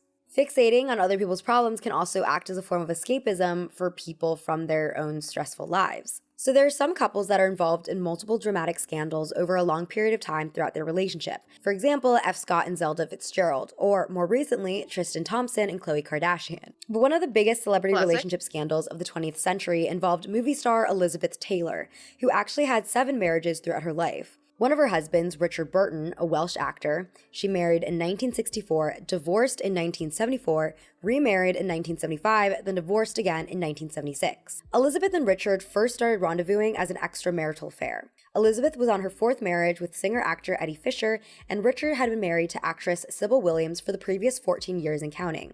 Given the circumstances of how they met, plus the on-off divorcing and remarrying, it's no surprise their relationship caused a media circus. The press even dubbed them Liz and Dick. According to gossip columnist Luella Parsons, the massive amount of publicity they received ought to have killed them. So the pair met in 1962 on the set of filming Cleopatra, which was produced by 20th Century Fox. Remember, this was the 60s, so extramarital affairs were even spicier than they are today. As a response to the scandal, 20th Century Fox sued Elizabeth and Richard for $50 million, and the U.S. State Department considered even revoking Richard's work visa after an Ohio representative called their relationship a public outrage. The couple was also known for spending lavishly, which added this cinematic flair to their relationship. According to a Vanity Fair article, Burton once bought a $960,000 jet plane on a whim after they flew on it to Paris. The couple supported an army of charities, extended family, and staff. They bought property in Puerto Vallarta, Switzerland, and Ireland, and owned the Charisma, their floating luxe palace. They also owned paintings No, not the Vallarta. by Monet, Picasso, Renoir, Rouault, Pissarro, Degas, Augustus John, and Rembrandt. But their most lavish spending was on jewelry.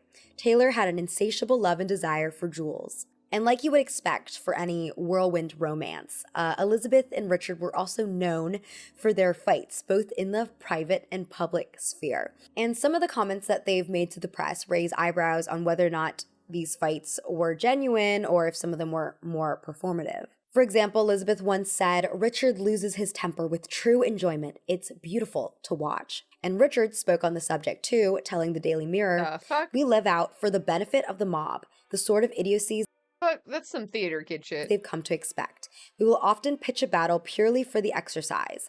I will accuse her of being ugly. She will accuse me of being a talentless son of a bitch. And this sort of frightens people. I love arguing with Elizabeth. Sounds healthy." However, despite the strain the press undoubtedly put on their relationship and coverage that usually painted Elizabeth in a misogynistic light, tabloid and media coverage of their incredible wealth, European socialite status, and performative drama all contributed to public interest in them overall, which ultimately added to their career success. For example, in 1964, the New York Times covered Richard's run as Hamlet on Broadway. The couple drew unprecedented crowds of 5,000 plus people that required a dozen policemen to barricade a path for their exit. The New York Times reported at the time, "It becomes evident after questioning theater veterans and people in the crowds that neither Mr. Burton alone nor Miss Taylor by herself attracts the thousands. Rather, it appears that the combination of both has created a kind of third personality that has excited the imagination of the public." When questioned, members of the crowd usually reply that they want to see Mr. Burton and Miss Taylor because of all the publicity about their romance. Even in the 80s, the hype for their relationship continued. By 1983, Richard and Elizabeth had moved on to other partners, but they collaborated again professionally on a stage revival of Noel Coward's play Private Lives. The premise of the play centers around fighting honeymooners, and of course, the two actors were starring as the leads. Initially, when Private Lives debuted in Boston, a lot of critics were left unimpressed and wrote unfavorable reviews. However, the appeal of these two leads basically mirroring their relationship for the stage brought in so many sales. W.J. Weatherby, who reviewed the play for The Guardian when it reached Broadway, called it the show business event of the season, as tabloids filled their columns with gossip and will they won't they rumors of a third marriage surfaced. Couples that are also tied together with a love triangle also tend to bring in a lot of media coverage, specifically misogynistic media coverage. Society loves to see two women in particular in competition. You don't say. You don't say. People love to see drama? What? They love to see infighting?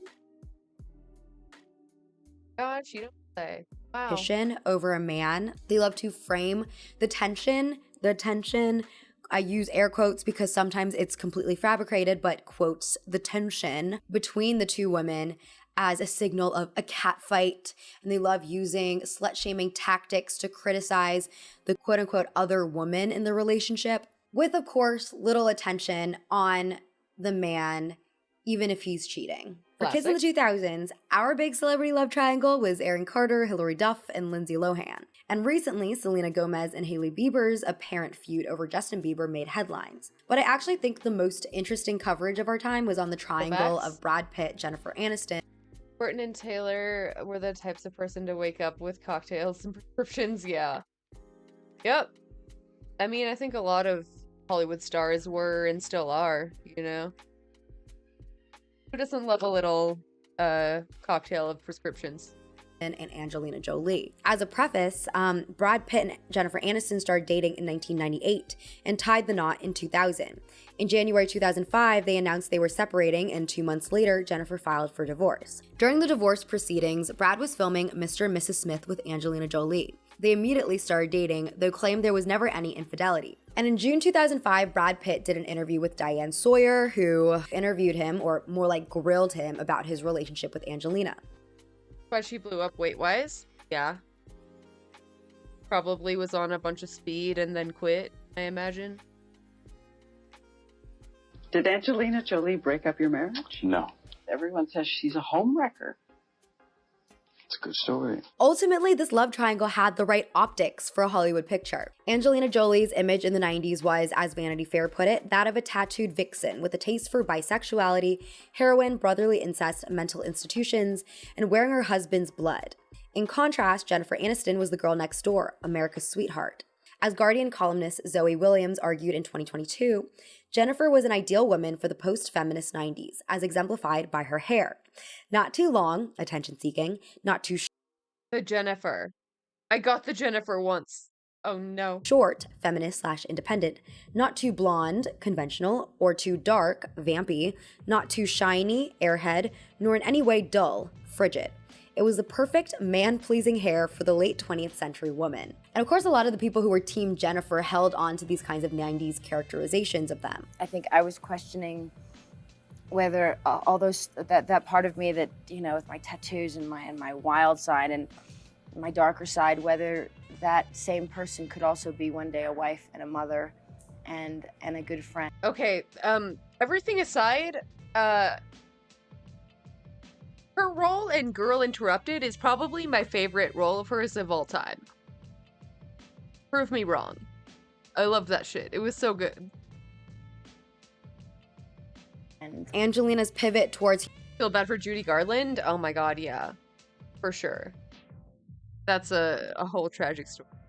Humanitarian work and motherhood in the early 2000s added another element to the story, ultimately swaying much of the public into her favor. As Constance Grady explains for Vox, Jennifer was painted as the loser, the spinster, poor, pathetic Jen. Dark rumors swirled that maybe she hadn't even wanted children, that maybe she picked her career over kids. So what was Brad's role in? Started when she was a young teenager, yeah. And she lived off fucking coffee and cigarettes. Crazy. And they watched her to make sure she didn't break her diet. So sad. All this? Grady notes, Brad Pitt didn't have to prove he was the right kind of man. That was already assumed. He existed to choose the right woman and to prove her rightness with his approval. The love triangle framing gave the audiences an opportunity to pick sides, which allowed fans to bond within their chosen teams, and gave them the illusion that this was like a game rather than, you know, something that deals with real people's lives. Cheating or alleged cheating is always a way to draw media attention. Last year, we saw couples that mostly flew under the radar, like Try Guys Ned Fulmer and Ariel, and John Mulaney and Anna Marie Tendler suddenly get a storm of attention when one member was suspected to have cheated on the other. And a lot of the reason for why we respond to cheating in this way is not just because in this country, a lot of people hate cheating and they feel like another couple's cheating drama potentially brings up maybe their own trauma with cheating, but also a lot of the reason that the public responded to John Mulaney and Ned Fulmer was because of their personal image crafting as celebrity figures. Another case where celebrity image crafting goes into the reception My wife. of a relationship fallout is Britney Spears and Justin Timberlake. Britney Spears became famous at a pretty young age on Mickey Mouse Club and then became a worldwide pop star by the time she was 18 years old. She also grew up in the Bible Belt and was raised Christian, and as a teenager had professed that she was going to wait to have sex until marriage. All of this was emphasized by the fact that everything about her presentation leaned on the innocent and docile. Her Hit Me Baby One More Time video had her dancing around in a schoolgirl outfit, and she was pressured to sing with a childlike voice Classic. by her management. Evidently, in the dickest It's both my first album and my first concert. Yeah, I'm that old.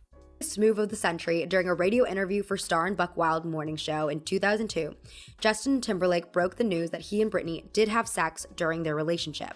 And he said, the Star Buckwell Morning Show. Justin Timberlake is in the house. And I just want to ask you one question. Did you Britney Spears? Yes or no? Oh, man. Come on, man. Okay, I did it. Justin also went on this like retaliation crusade, which inevitably raised support. What was the first concert? It was Britney Spears on her whatever the Hit Me Baby One More Time song, that album. I don't remember it. I was so young. Support for him over Britney. The world has long been full of Madonna wannabes, and I might have even dated a couple. For example, for his Cry Me a River music video that was released in 2002, he showed getting revenge on a woman who has been unfaithful to him, and the woman, of course, looks a lot like Britney Spears. Part of the reason for the anti-Britney fervor was, of course, like textbook misogyny, but also because of this perceived switch up from her innocent Puritan image. Not only did she sleep with Justin, who she was not married to, she also slept with someone else who was not even in the relationship. When Diane Sawyer interviewed Britney in 2003, she attacked her for cheating. You broke his heart. Yeah. This was so fucking brutal. This was so mean. Fucking Martha Stewart. Such a bitch. Oh my god.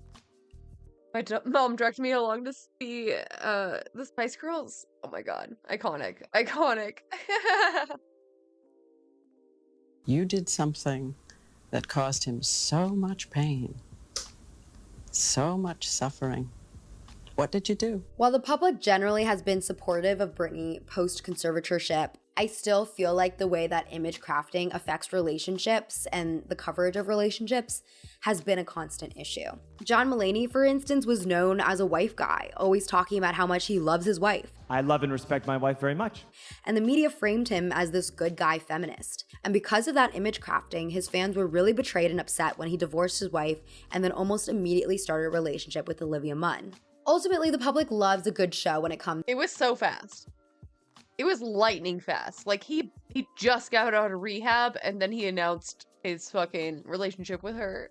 To celebrity relationship drama coverage. Though for 9 times out of 10, the coverage usually skews more misogynistic. Even though we'd like to think that we've fully grown past 2000s era reporting, I feel like just the misogynistic remarks targeted towards Hailey Bieber, Olivia Wilde, Amber Heard, and Angelina Jolie amidst their own scandals in the past year prove otherwise. On a more positive note, people are equally invested in quote First concert was the Rolling Stones with Pearl Jam opening. Oh my god. Oh my god. Sounds so good. 97 in Oakland. For 10. Hell yeah. Oh my god. That's way better than mine. I love Britney, but not as good as the Stones. Unquote successful celebrity couples. These couples that share wholesome photos of each other on Instagram and do cute couple quiz videos for GQ and whatnot provide their fans with that happily ever after dopamine rush, such as the case with Zendaya and Tom Holland and Ben Affleck and Jennifer Lopez. The latter couple who were once engaged but broke it off and then finally married 20 years later in a very rom-com Hollywood type of finale. When it comes to celebrity relationships, though, it's not just the real ones that matter, it's the fictional ones, too. For example, Larry Stillinson, is that correct? The fictional pairing of Louis Tomlinson and Harry Styles from One Direction. I'm not going to go too deep into the lore for this one because there's quite a lot, and I was also never a One Directioner, so I can't really pull much from my memories. But in general, Larry was believed to varying degrees by fans, and nowadays, most of them can at least admit that it was more for fun than for any actual believability. So a brief history of how this came about. Fans noticed Harry Styles and Louis Tomlinson were affectionate with each other and closer friends than with other members of their group, which led the swarms of mostly teenage girls to come to the conclusion. Oh my god, I remember this. I remember this. I wasn't even a One Directioner. It was just everywhere. Everywhere. That the boys were in a romantic relationship being kept secret by their alleged homophobic management. Although it's raining like crazy, I mean a shit ton of rain. There's rumors the show was gonna get canceled, but they played anyway. It was so sick. Oh hell yeah. That's dope. I don't know how you make all that equipment work in the rain, but good for them. Good for them.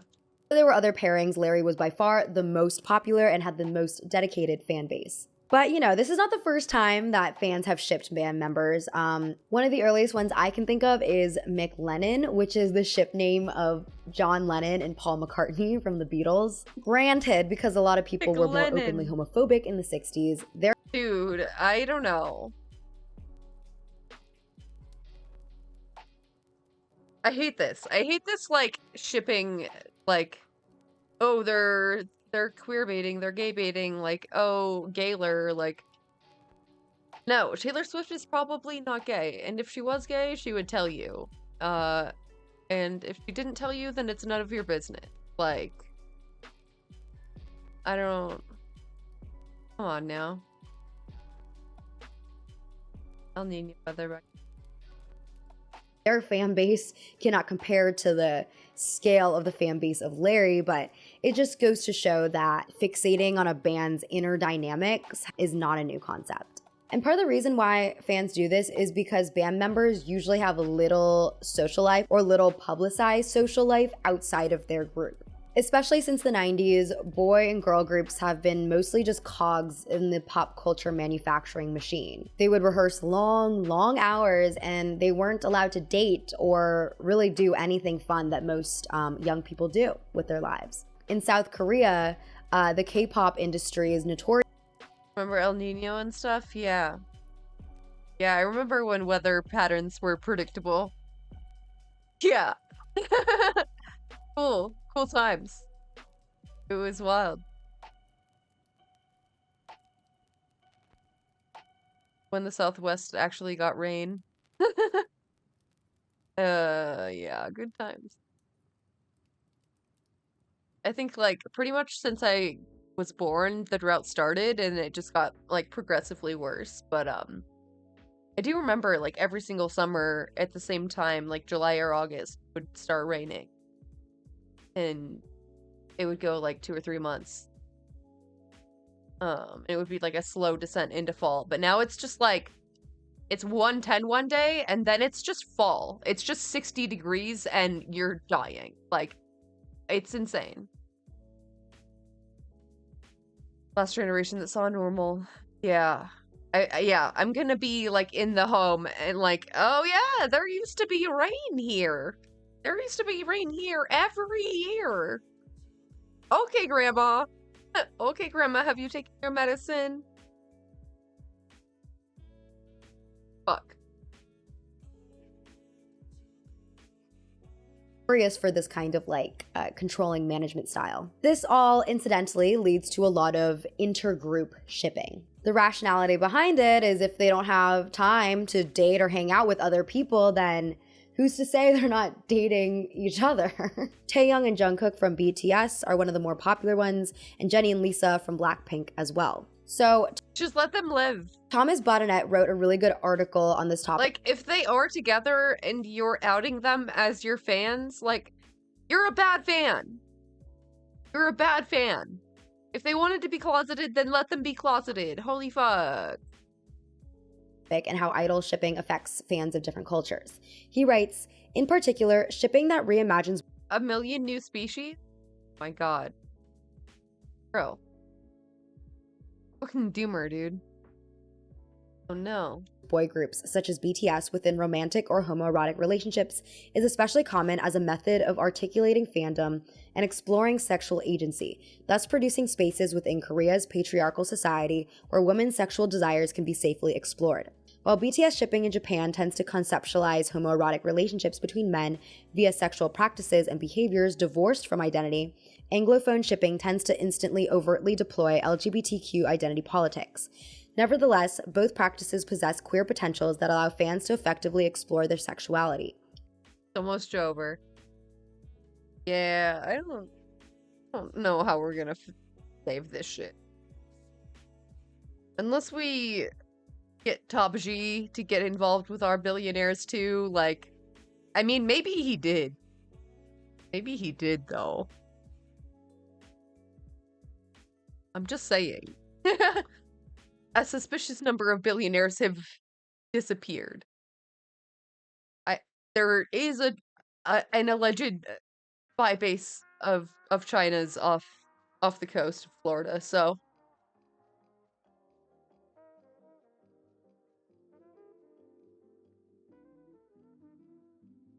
I'm not gonna say anything. I'm not gonna stop him.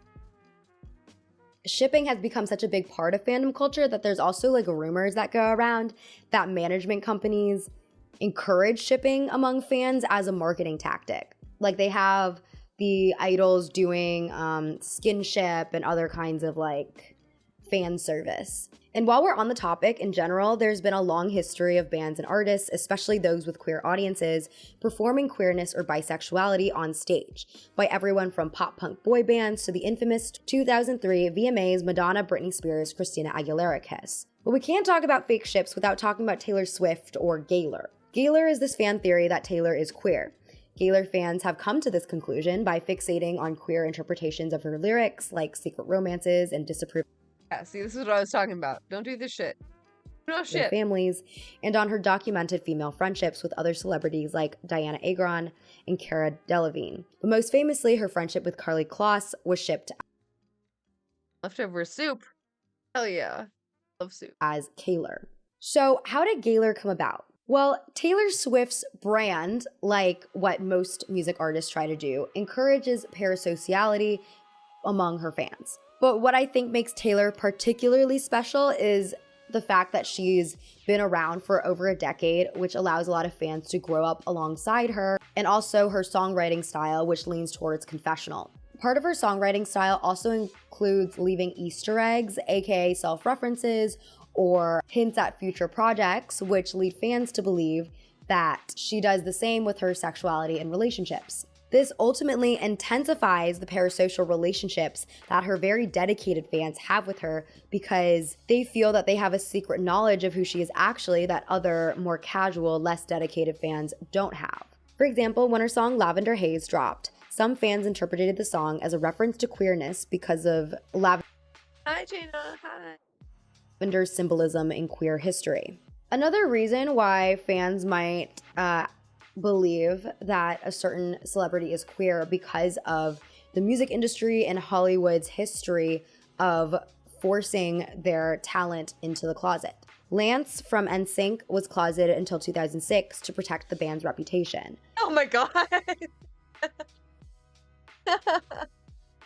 This is my first interaction with like a meme that like crossed over into real life. I was like, I want to say in like my junior year of high school, around there. And my history teacher found out about Lance Bass being gay in the middle of class. And I don't know how it came up, but it did.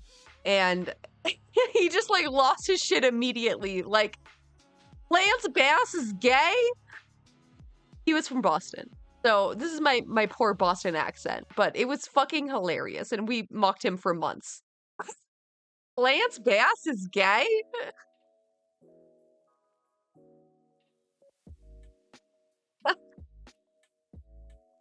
He was so shocked. How could you be shocked too? Like, I knew, and I was a child. Theorizing on its own.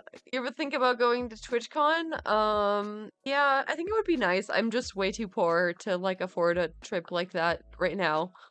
Maybe in like the coming years. Wicked gay, man, wicked gay. Literally.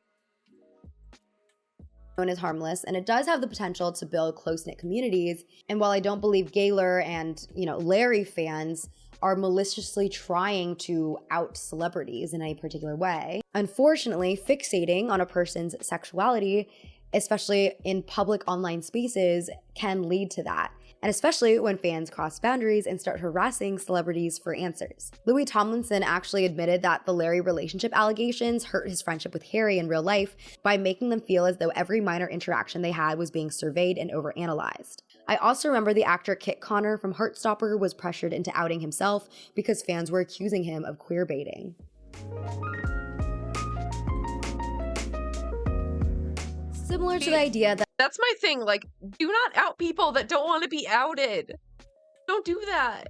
You don't have to do that. You could just not. And if they're not gay, then you're just like accusing someone who is not gay of being gay for what? For what? You don't have to know. Guess what? You don't have to know. If they don't want to tell you, then it's none of your goddamn business. That a celebrity hanging out with their friend or with their band member leads to people theorizing that they're in a relationship. This also applies to romantic co-stars for actors. Across so many movies and TV shows, fans believe that great chemistry on screen must translate to great chemistry off screen too. For example, David Duchovny and Gillian Anderson in The X-Files, Oscar Isaac and Jessica Chastain in Scenes from a Marriage, and Joseph Gordon-Levitt and Zooey Deschanel in 500 Days of Summer. It all seems rooted in this belief that everything that's portrayed on a stage or on screen must have some kernel of truth, and all the public-facing PR acting that celebrities do when they're promoting their movies must be genuine. The fact that there are actually lots of examples of real celebrities meeting on set and falling in love, like Elizabeth Taylor and Richard Burton and Brangelina, as I mentioned before, only fan the flames. But, you know, just because celebrities have great chemistry doesn't mean that there's actually anything going on. For example, Sydney Sweeney and Glenn Powell were facing dating speculations during their filming and press interviews for their upcoming romantic comedy, Anyone But You. Even though they never officially dated, their public flirtiness made headlines, made especially scandalous considering they were both dating other people at the time. Sydney is still engaged to restaurateur Jonathan Davino, and she was engaged to him throughout the entirety of this filming, but it's a relationship she has kept mostly low-key. Glenn was dating model Gigi Paris. Adding to the conspiracy of it though, Glenn and Gigi broke up, with Gigi posting an Instagram video with the cryptic caption, "Know your worth and on to the next," at the height of the speculations. But it's funny.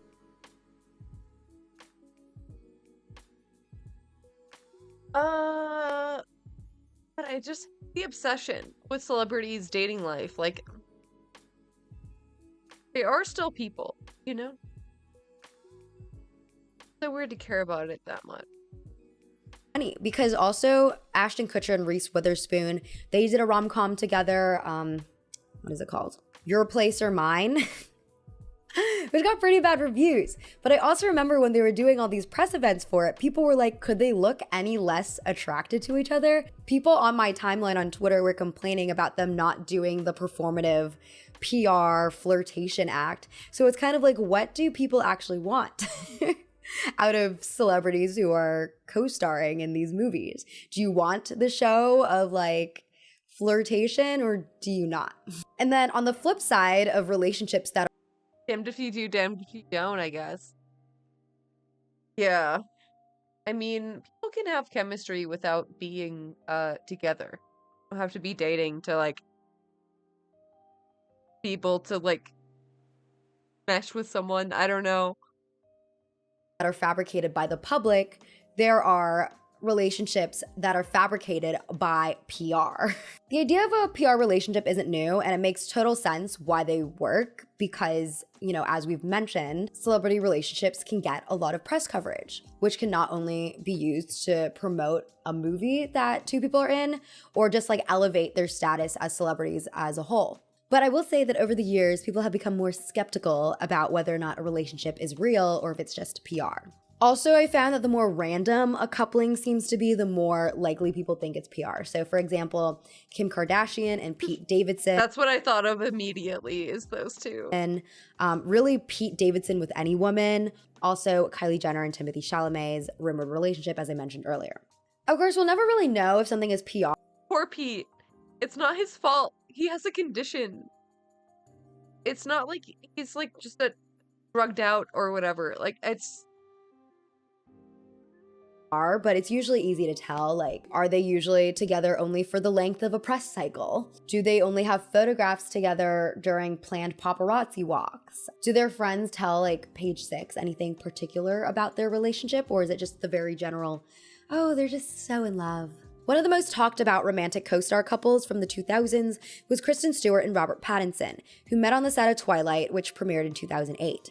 They began dating in 2009 and publicly announced the relationship in 2011, then broke up in 2013 after all 5 Twilight Saga movies had been released. What's interesting about this particular relationship is that Twilight's production team was heavily against it from the beginning, though once they actually started dating, they were really hoping that they would stay together, fearing that any drama between them would affect their on-screen chemistry for the remainder of the movies that had to be filmed. While the couple did genuinely get together at the start, there were still reporters who alleged that it was a PR relationship.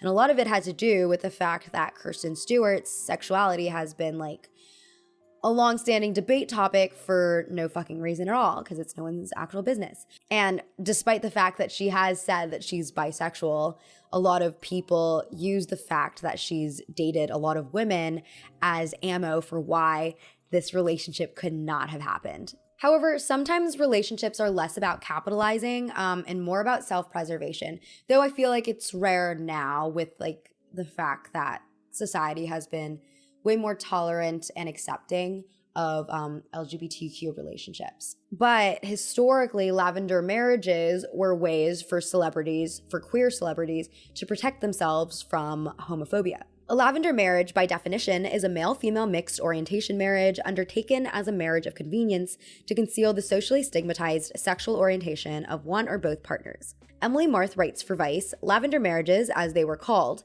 began as a response to big studios including moral clauses in their stars' contracts. Gay stars picked wives, often actresses and celebrities themselves, in order to hide their sexualities and keep fans lusting after them on screen.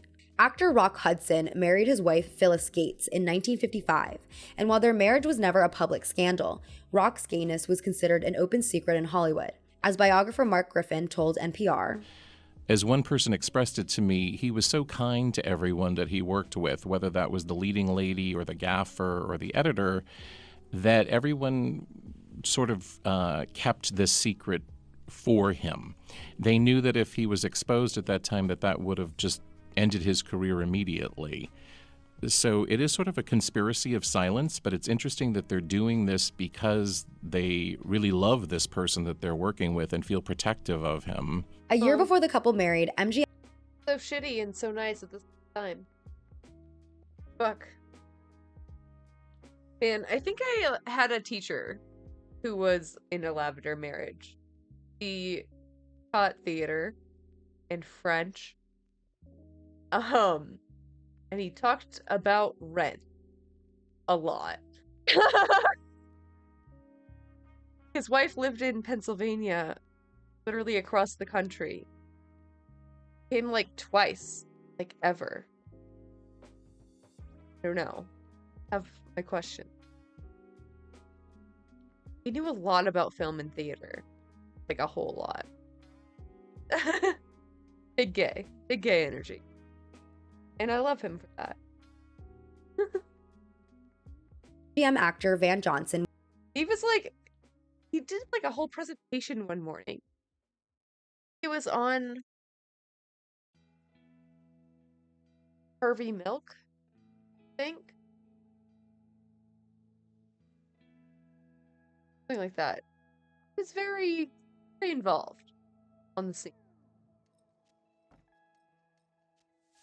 Was outed by Confidential magazine. So there are theories that Rock's talent agent, Henry Wilson, was catching wind of similar targeted exposés towards Rock and knew he had to get him married off quickly. So Rock ended up marrying his 30-year-old secretary, who Griffin describes as having a very engaging, fresh-off-the-farm quality, with this air of county fairs and church socials about her. But it was clear that Phyllis didn't know anything about the marriage because in 1958, after 3 years of marriage, she confronted Rock about the gay rumors, and she also hired Private Eye Fred Otosh to tape record their conversation. And then in 2013, The Hollywood Reporter obtained Otosh's secret files and released a transcript of the conversation. According to the tape transcript, Phyllis asks him, "How long after we were married did you have your first homosexual affair?" And Rock says, "Oh, I don't know, the next day." I feel bad for both Rock and Oh, I don't know, the next day. Phyllis in this situation. Obviously, I do feel bad for Phyllis because she was lied to, but, you know, also I feel bad for Rock because it was something that he had to do to save himself, his image, his career, everything. I mean, J. Edgar Hoover even launched an FBI investigation of Rock for homosexual tendencies in 1965. Rock and Phyllis had the most proof as to having a lavender marriage, but people have speculated on Judy Garland and Vincent Minnelli and Katharine Hepburn and Spencer Tracy as well. Considering old Hollywood studios documented strict control of its stars, the widespread homophobia of the era, and the taboo of remaining unmarried, it's not hard to believe that these relationships could have been concocted by the studio system. However, most of the information we have was concocted by gossip columnists, or it was all like hearsay. So we can't say for sure which relationship out there was fake and which wasn't. Ultimately, I feel like the reason we care so much about celebrity relationships is in part because of how the media covers them. Tabloids especially love using overtly dramatic phrases like Angie and Jen, explosive face-to-face showdown, and Selena's secret, pregnant and alone. Media outlets know how to construct celebrity relationship drama, and they manipulate audiences' desire for parasociality and insider secrets about their favorite celebrities, which in turn ends up hurting audiences and hurting celebrities. And usually a lot of this information is based on like lies, or they're just based on like these like tidbits that have no factual grounding, right? And for non-fans, the news just covers our timelines and our feeds, so it's like inescapable, even if we didn't necessarily care about these people to begin with. I think that while celebrity ships can be fun, they can be escapist, they can build communities even, ultimately what's important to remember is that we don't know any of these people. We don't know the celebrities, we don't know the people they're dating, and we don't know the nature of their relationships either. I think over time, I've realized that like I cannot project any type of moral idolatry onto a celebrity because usually they'll prove me wrong, because I mean, I think it's unfair to project that kind of pressure onto anyone anyway, because we're all human and we're all imperfect, and some people are way more imperfect than others, particularly if you're wealthy and have no understanding of Celebrity in itself is such a weird concept. Like, we are like kind of worshipping figures. Like,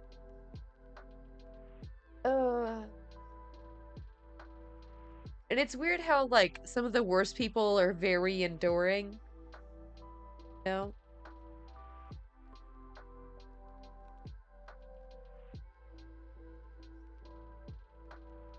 of your own privilege, but needless to say, some of the expectations that people have towards their favorite stars are impossible to live up to.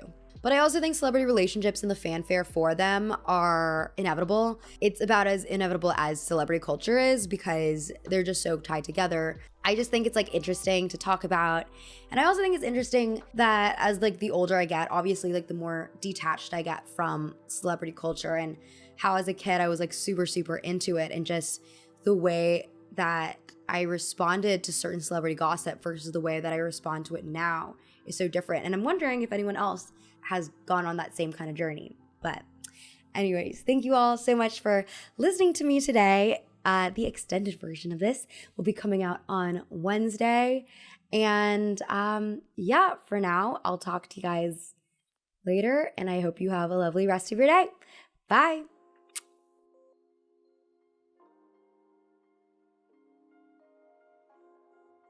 This is the UBI trial that happened in the UK. UBI of $1,600 a month to be trialed in 2.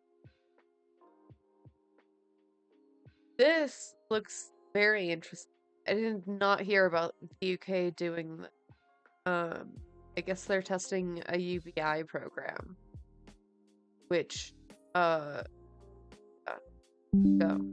2 places in England. So one of them's in Teesside, which is like in the northern UK, and the other one's like in North London, so like in the south. That's actually a lot more than a lot of people get paid to do full-time work. But the trial is actually it's on quite a small number of people. Tyneside, not Teesside. We love our similar names up here. It is a decent amount. You could live on that without working on top of it. I've definitely had actual salaries below that before. So they're testing this out for 2 years, and participants will be monitored to see what effect it has on mental and physical health. A UBI of $1,600 a month is to be trialed in England for the first time in a pilot program. 30 people will be paid a lump sum without conditions each month for 2 years and will be observed to understand the effects on their lives. 2 places in England have been selected for the micro-pilot scheme: Central Jarrow in North East England and East Finchley in North London. Will Strong, Director of Research at the think tank Autonomy, which is backing the plan, instead of the 1,600 figure. This is a substantial amount. UBI usually covers people's basic needs, but we want to see what effect this unconditional lump sum has on people's mental and physical health, whether they choose to work or not. What if you were paid an income each month without having to lift a finger? That's a proposal for a universal basic income trial. Will Strong, who's director of research at Autonomy, the think tank behind the scheme, and former Apprentice winner Michelle Dewberry. So,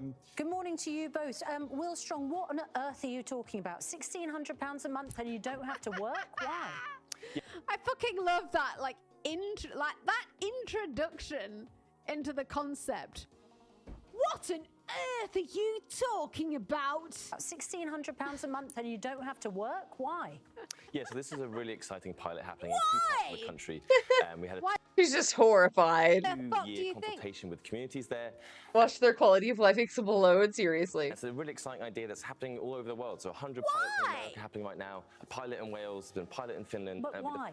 Why? Because this is basically, there's a number of reasons. I think there's 2 kind of ways of looking at this. On the one hand, solving some of the problems in our current system. So the welfare system doesn't work. It's widely condemned as basically immoral and ineffective at getting people into work.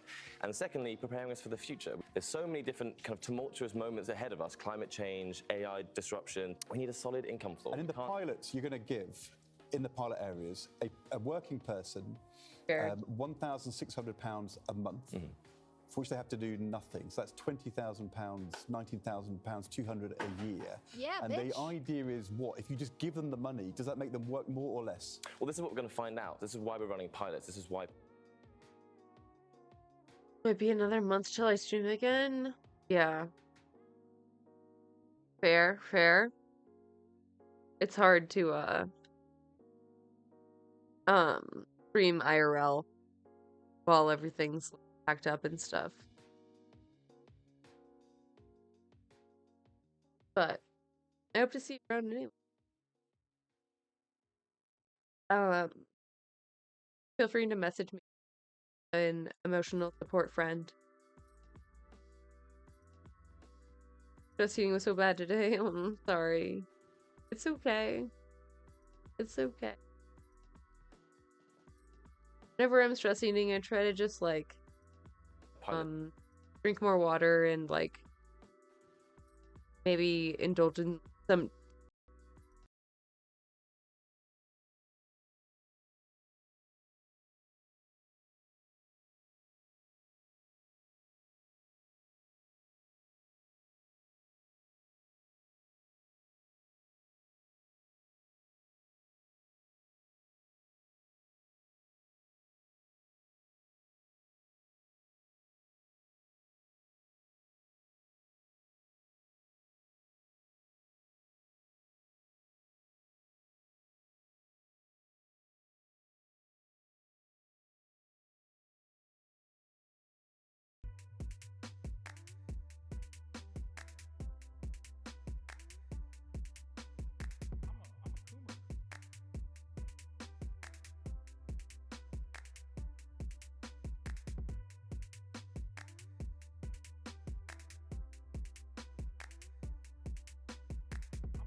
That was so strange. But I had like an encoding error in OBS, and then my Spotify and every other website cut out, so I don't not know what that means or how to fix it.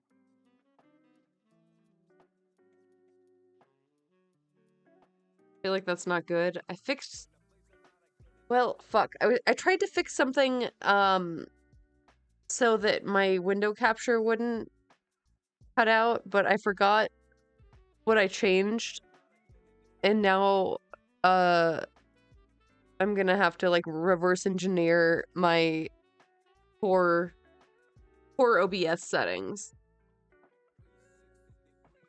Oh god. That's just when OBS is too hungry. Yeah, fair. I do have the encoding on the NVIDIA whatever GPU thing. So God, I don't know. I was just trying to make it work so that I could use my like little clip extension, and afraid I fucked something up. That hasn't happened in a long time. I don't think it's ever happened on this computer. Oh man. I have to dig back through the settings and fucking remember what I did. Oh boy. Are the thing right now of basic income, to understand what are the different outcomes, different demographics, different income levels. Do people continue working? Do they like their job? Do they feel like they need to have purpose? There have been like various studies on this that I've read about on like the effect of UBI on the amount of. Oh yeah, I was talking to you, Jaina. I'm sorry. What was the last thing you heard? What was I talking about? I think I said drink water and drink tea. That's not very good advice. I don't know, man. Life is hard, and it's okay. Like, you don't have to feel bad for stress eating. You know? Just try to, like, go on a walk, or whatever exercise you like. I do need to stay hydrated. It's real. A lot of the times I think I'm hungry, but I'm actually dehydrated. I am usually dehydrated. So it's good to have a little water before you grab for the snacks. You walk in the morning, yeah, helps a lot. Even just doing like a little stretch, a little soft yoga routine or something, whatever works for you. And yeah, just remember that food energy, and you probably needed the energy. Packing takes a whole lot of work. It's like legitimately like a whole ass workout, like packing and moving and stuff. Hard to look at the kitchen, yeah.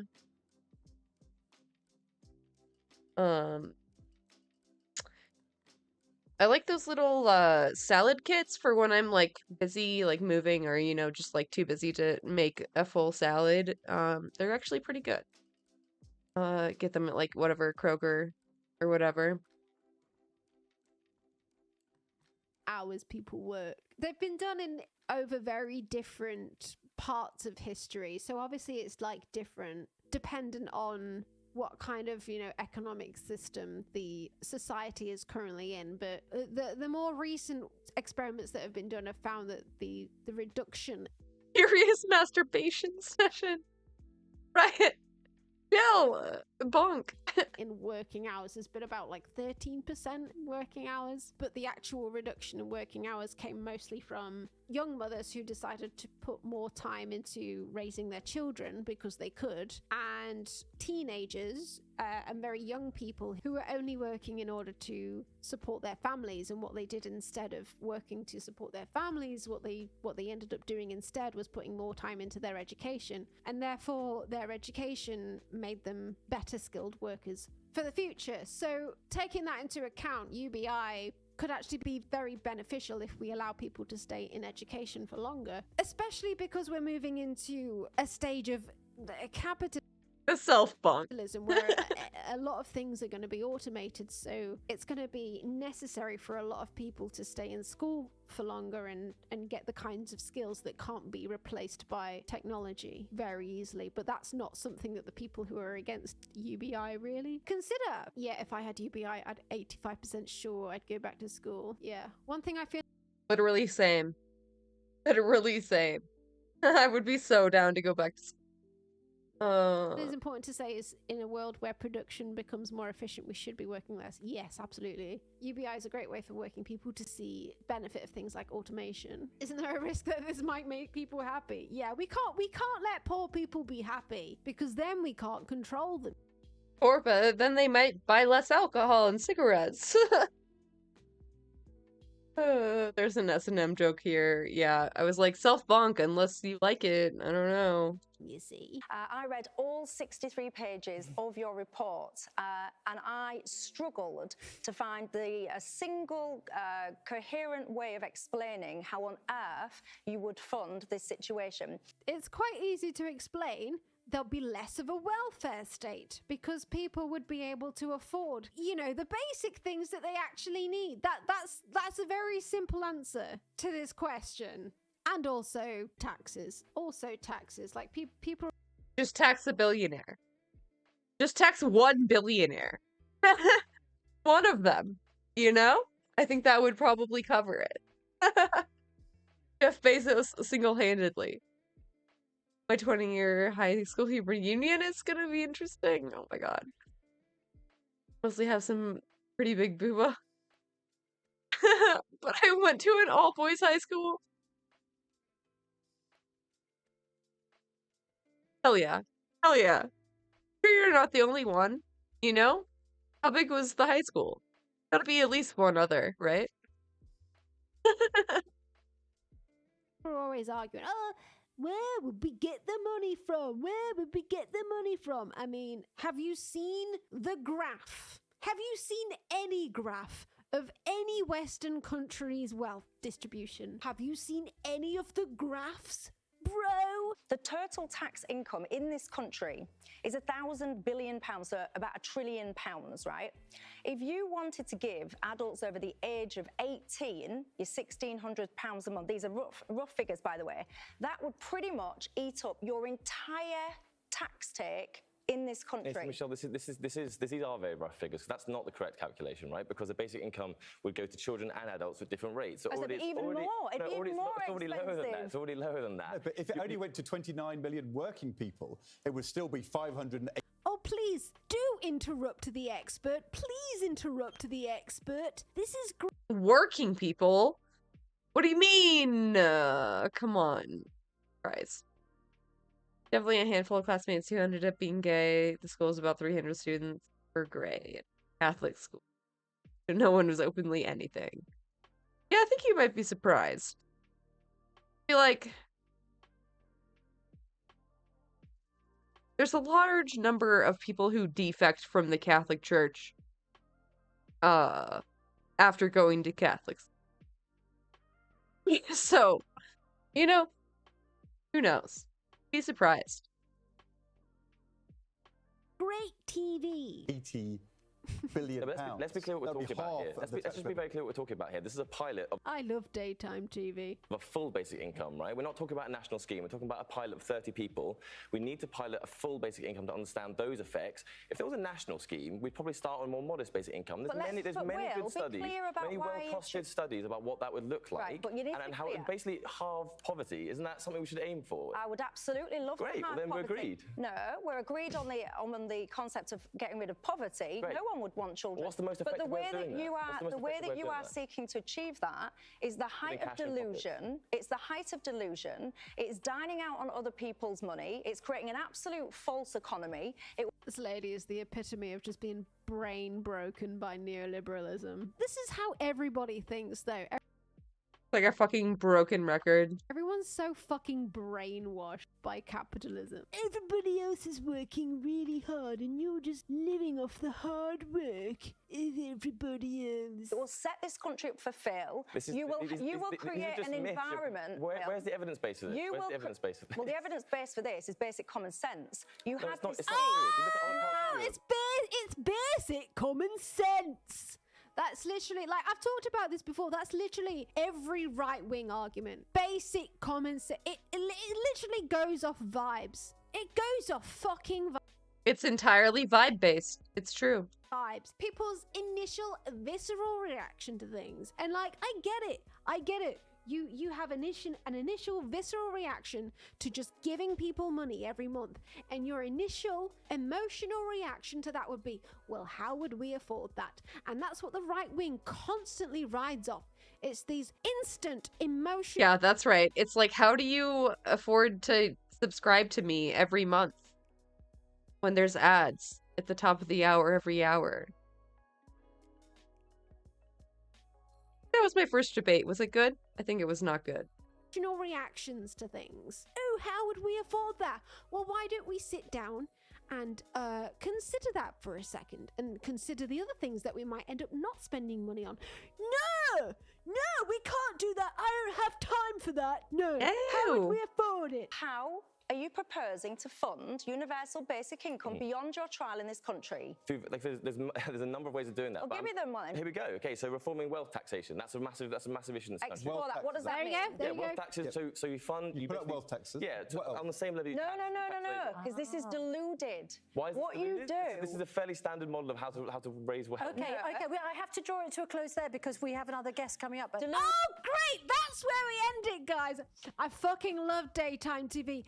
That's where the debate ends, guys. We tax the Classic. rich. Taxing the rich is deluded. We've got to end it there. We're going on to the next segment, guys. You will never fund. Don't be absurd. It's time to go to commercial. Deluded. You're just shouting deluded. Okay, Classic. your argument is that he's deluded. Your argument is you're not. Yay! Guys, we solved poverty on Good Morning Britain. We'll have to see if the pilots go ahead. Quite where the £500 million to pay for it is going to come from is still a little bit of a mystery. And like the fucking hosts get the final say in this shit. Like, oh, Of course. Where are we going to get the money from? Is course. a mystery. Even though I didn't even give the expert here a chance to say anything, where we're going to get the money from is a mystery, and we cut him off as soon as he started trying to explain it. But, like, I guess it's a mystery, guys. I guess it's a mystery. Anyway, next segment, we're going to be talking about cakes, probably. Anyway. Or, I don't know, something about wheelie bins. How does this work in a little more detail, and how is it paid for? I thought you're not allowed to take a job for those 2 years, are you? No, of course, yeah, you're allowed to work. So we're really interested in the effects that this will have on employment. So we've seen. So you'll get your 1,600 quid, and you can bank a salary as well. Yeah, so we're really interested in the effects on employment. So, for instance, we've seen with some of the pilots that have taken place in Finland, where there was experimentation of UBI. Employment actually increased slightly for those who were in receipt of payment. And similarly in Stockton in California, where we've had experimentation, people who've received basic income, they're in better, more stable work after it, as well as seeing more improvements in their physical and mental health. So that would be one of the factors. Yeah, that's one of the effects we've seen in lots of these trials. Imagine that you do better and then can be more productive. If you can afford the basic needs of life. Well, I say, Governor. Poverty is drastically Jack, of course poverty will shrink, because you're giving people 20 grand a year. I think the other side of that is poverty would shrink. We could eliminate poverty. Well, of course it will, because the only way it would be funded would an increase in taxation, I would have thought. To roll this out across the country, of course you'll end poverty, because who is ever in work will be paying taxes the like of which no one's ever seen before. There are lots of different models for funding this. That's not the focus report. That's not what we've been doing. But we think, what we want to do and what we really want to focus on is to see what happens at this local level amongst these people. There's been really exciting experimentation around the world, the US, Finland. It's really important we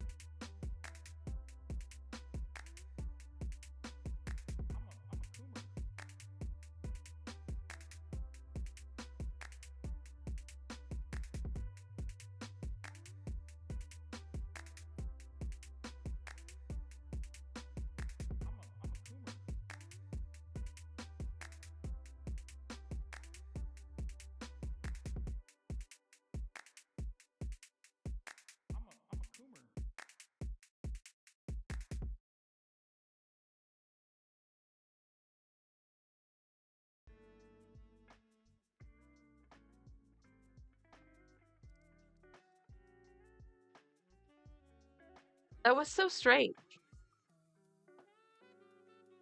But I had like an encoding error in OBS, and then my Spotify and every other website cut out, so I don't not know what that means or how to fix it.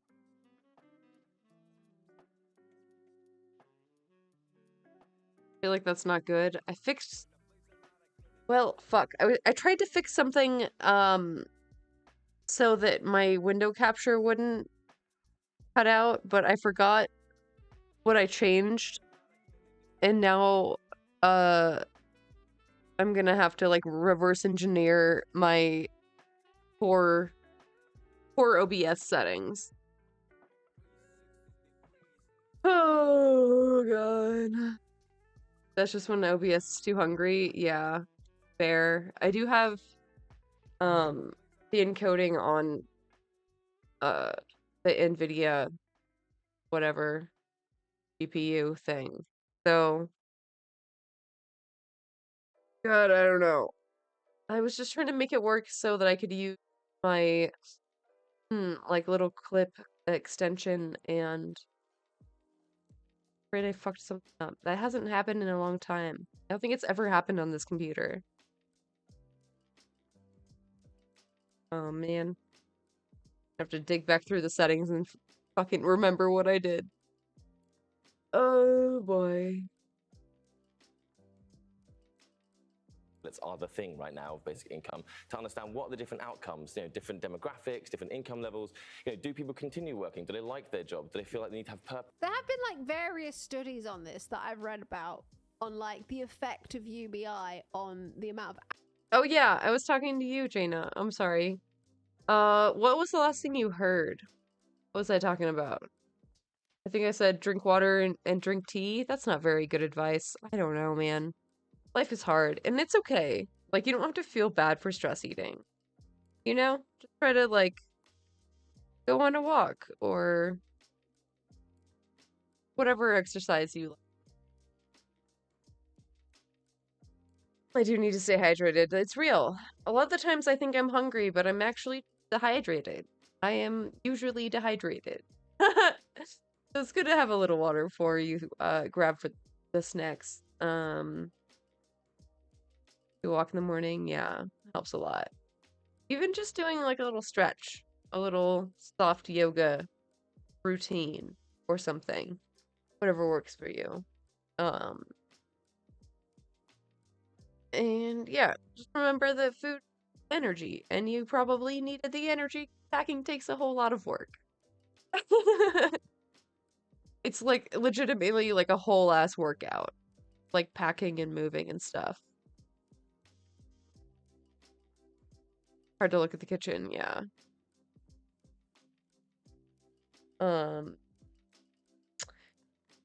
I like those little salad kits for when I'm like busy like moving, or just like too busy to make a full salad. They're actually pretty good. Get them at like whatever Kroger or whatever. Hours people work. They've been done in over very different parts of history, so obviously it's like different dependent on what kind of economic system the society is currently in. But the more recent experiments that have been done have found that the reduction Furious masturbation session, right? Chill, bonk.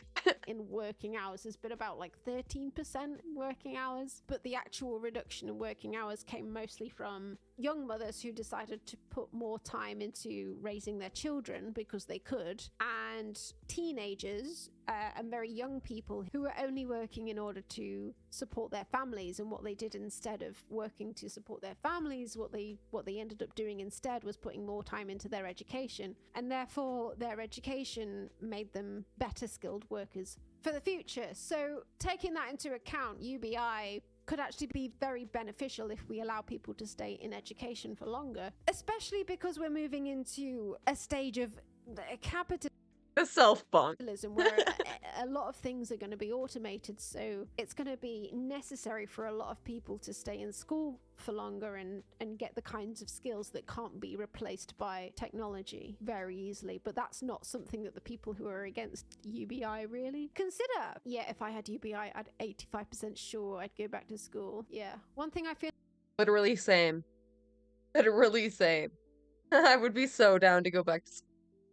What is important to say is, in a world where production becomes more efficient, we should be working less. Yes, absolutely. UBI is a great way for working people to see benefit of things like automation. Isn't there a risk that this might make people happy? Yeah, we can't let poor people be happy, because then we can't control them. Or then they might buy less alcohol and cigarettes.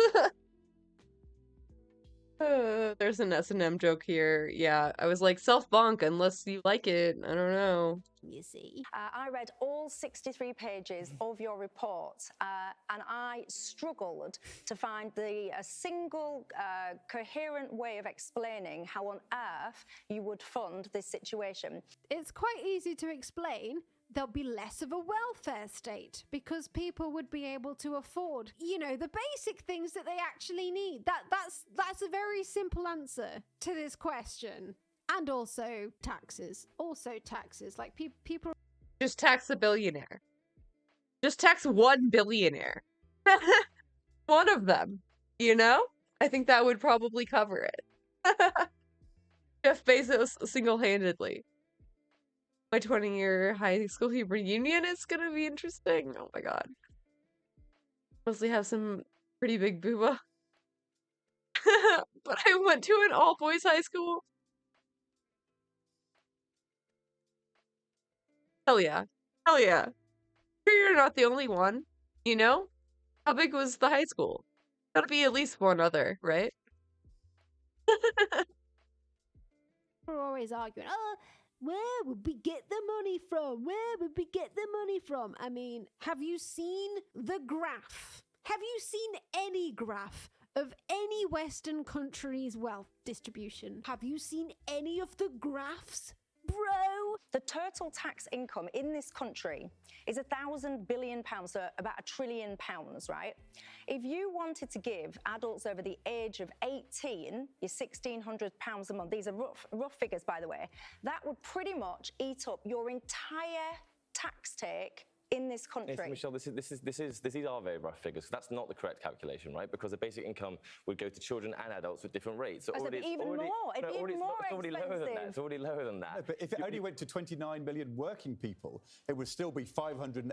Oh, please do interrupt the expert. Please interrupt the expert. This is working people?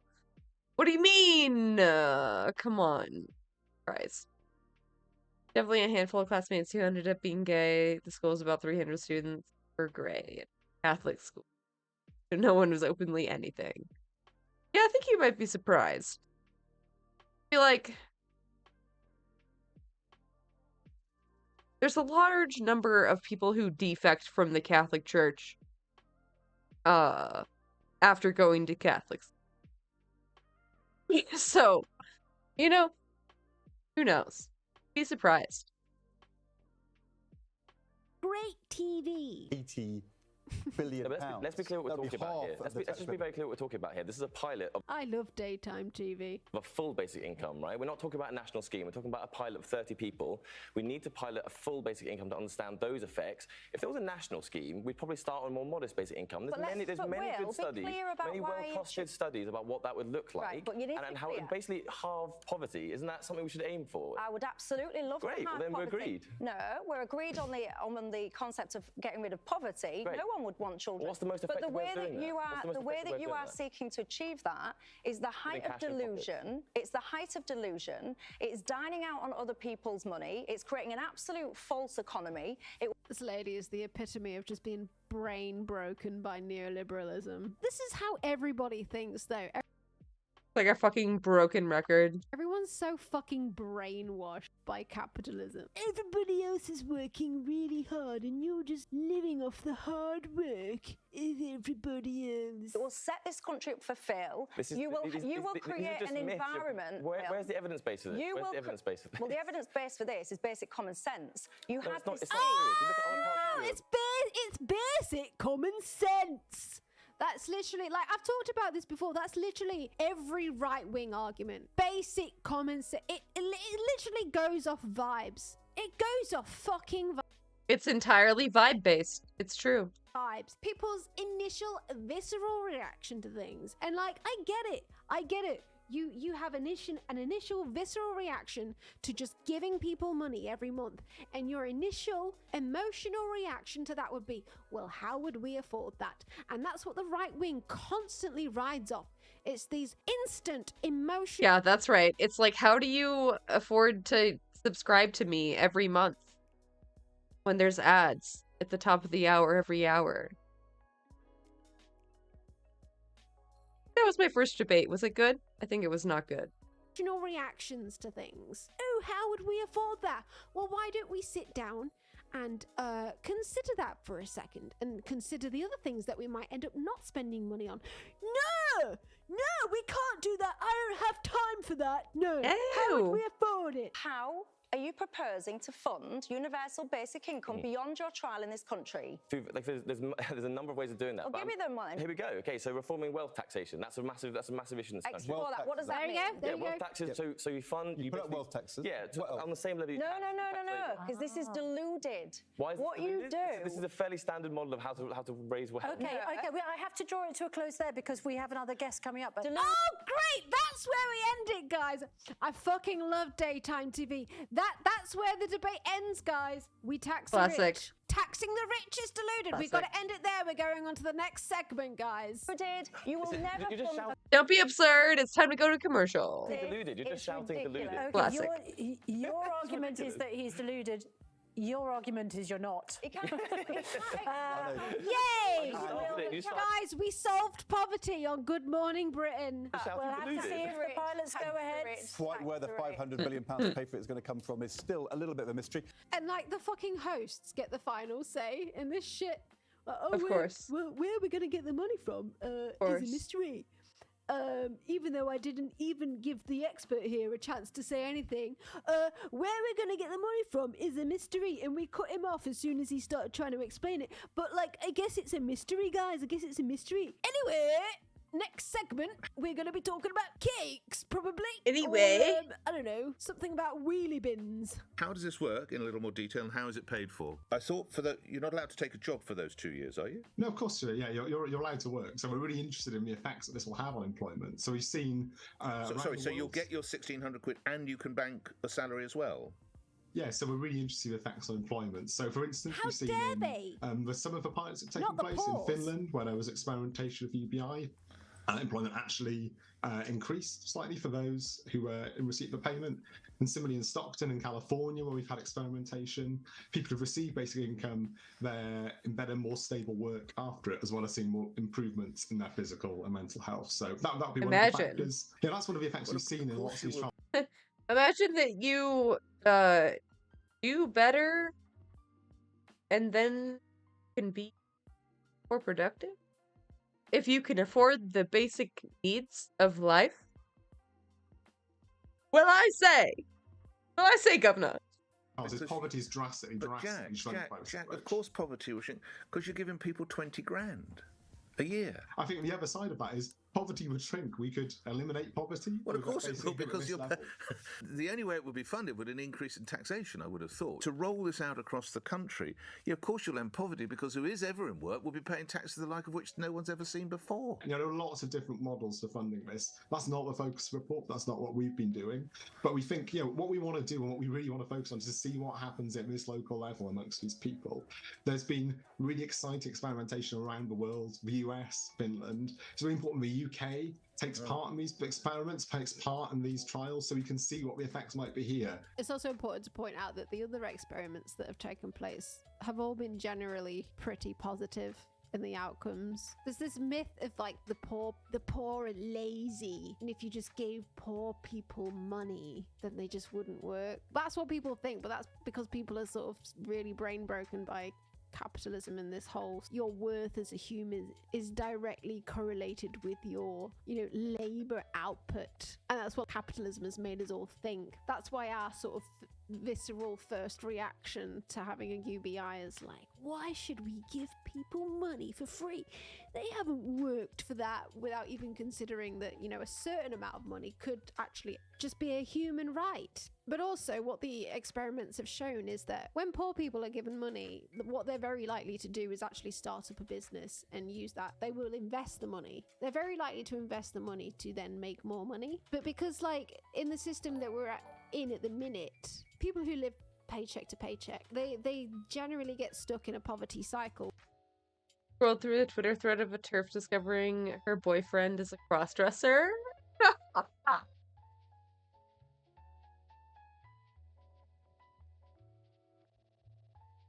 Oh, Karma is a cruel bitch.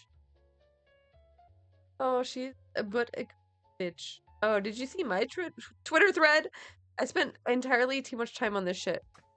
But, surely my video on it will, pop off. Copium. Copium surely.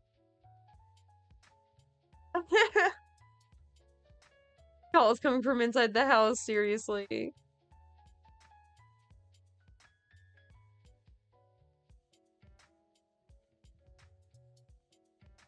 Manifested it. Called it into the universe. But that's my thread exposing Mr. Beast. So, retweet. Or where they take out payday loans and stuff like that, just stuff that keeps them in perpetual debt. If you take that stress away from poor people, you know, the poverty cycle, there's the shit that keeps them in perpetual debt and the shit that causes them to, you know, funnel parts of their income to the top 1% through payday loans and paying interest on loans, payday loans and general, you know, mortgage payments and shit like that, and through rent payments. What generally happens, like, if you just give poor people money, is they won't fucking waste it because it gives them hope. What the working poor don't have right now is hope, because they know that they're stuck in a poverty cycle where they have no way of getting out of it because they're living paycheck to paycheck and they know they don't have any extra means to invest in starting a business or anything. So yeah, sometimes poor people do spend money on going out and getting drunk and smoking cigarettes. But you know why a lot of poor people do that? Is because they know that there's no realistic way of getting out of that poverty cycle. So what the working poor will do is just spend money on short-term treats. They try and enjoy their lives in the sort of small amounts that they possibly can. But if you take away that stress from them and you give them enough money to invest in their quality of life in the long term, what studies have generally found is that the working poor will actually invest money into securing themselves financially in the long term, and they will actually set up businesses and things. But what capitalism has done is it's basically given people this sort of mindset that if you give poor He really is a copycat, right?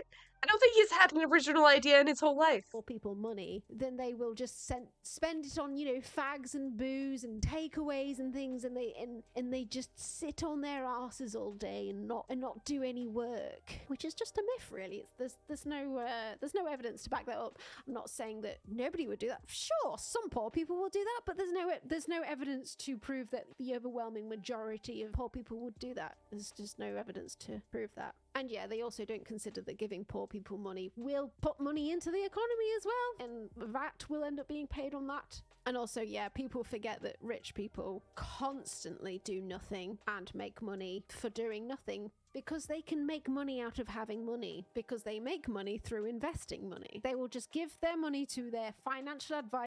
Yeah, it's the infinite money glitch. It's so fucked. Who will then pump it into a hedge fund. That rich. It's all so boring. I know. That was like the crux of my argument, was like, I hate Mr. Beastification of content as much as the next guy, but of all people, Mr. Beast should not be criticizing people for unoriginal content. Cannot. Person will get money for literally doing nothing other than getting money. Yet for some reason we think that rich people are fine to be able to do that, but poor people shouldn't be allowed to do that. For 2 years, every month, no questions asked, will be given £1,600.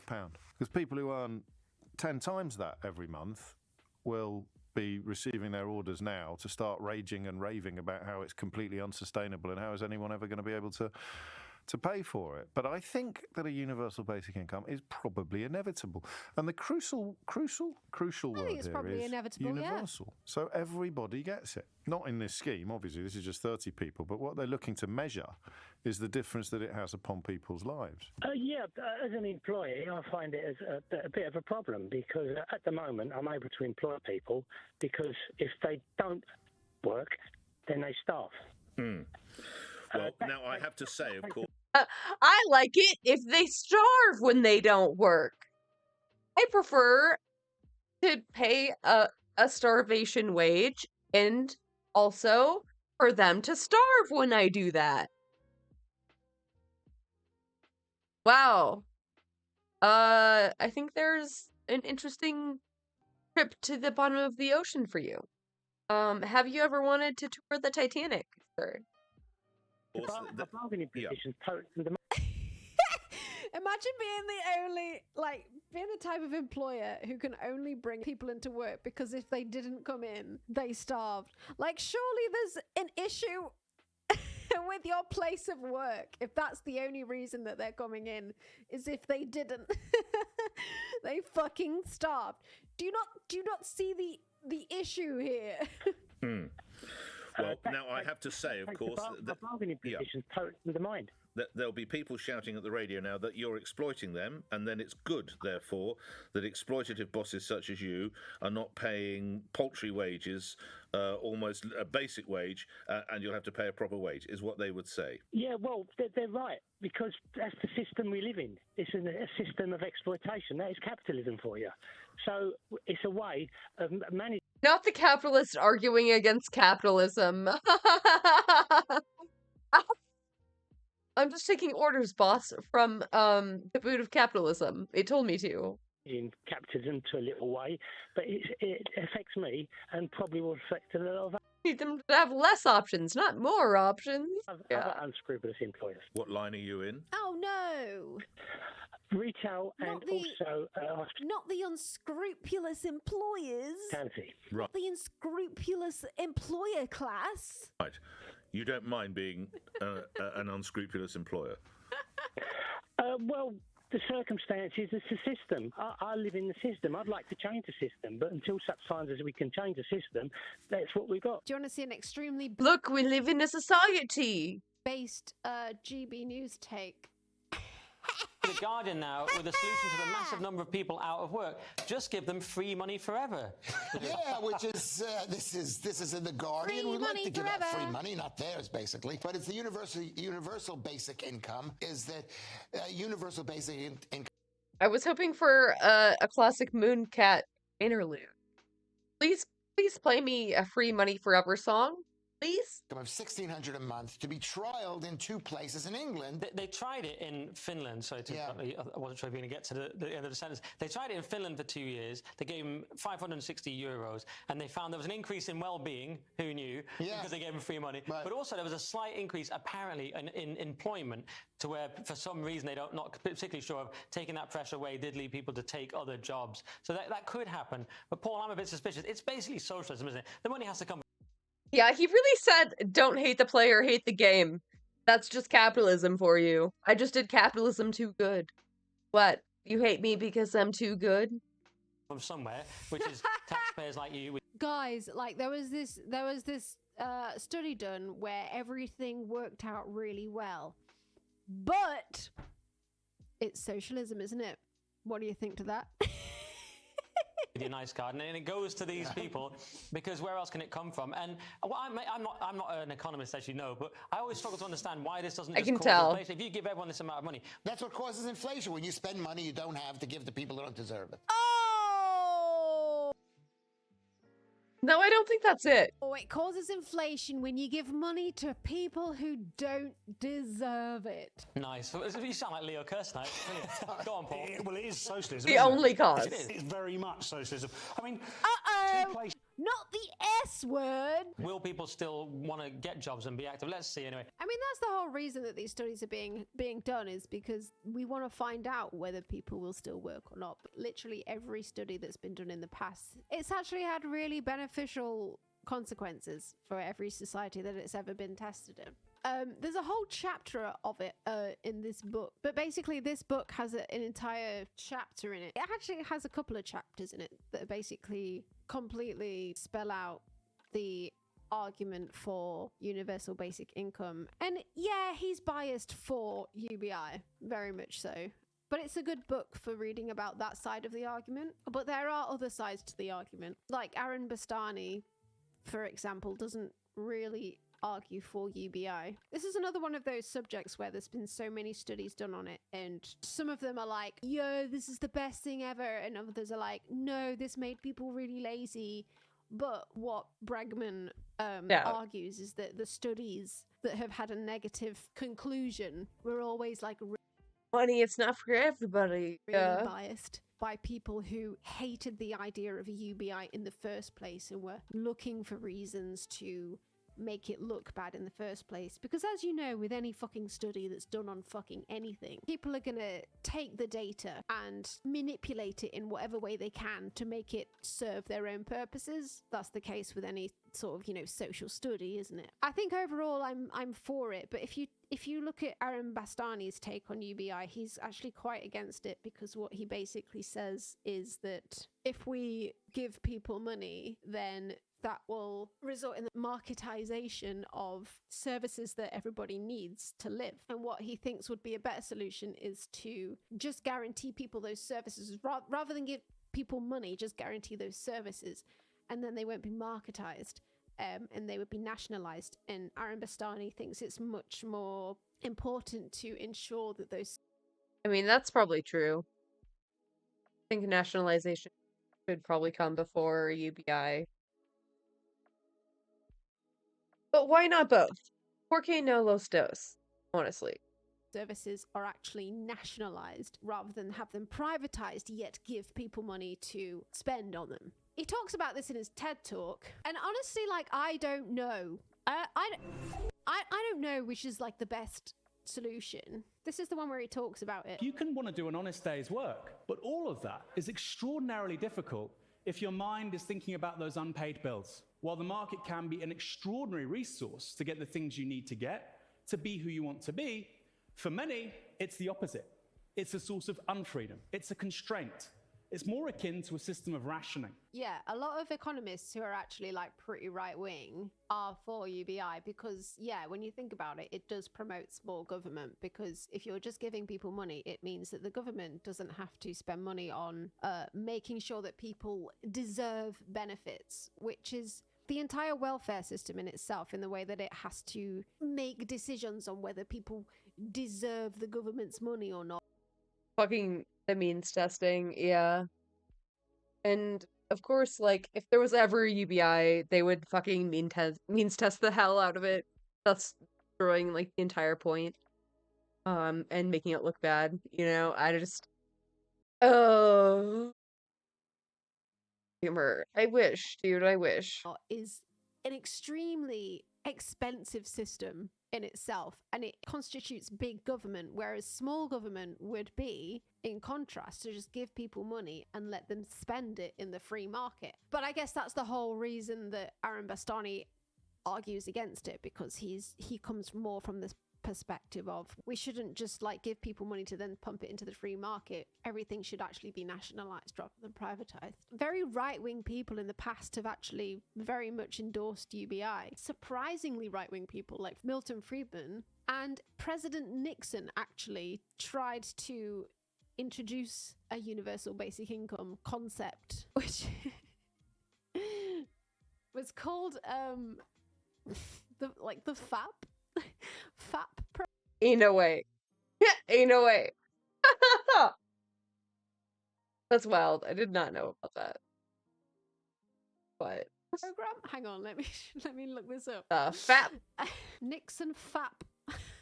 the family assistance plan.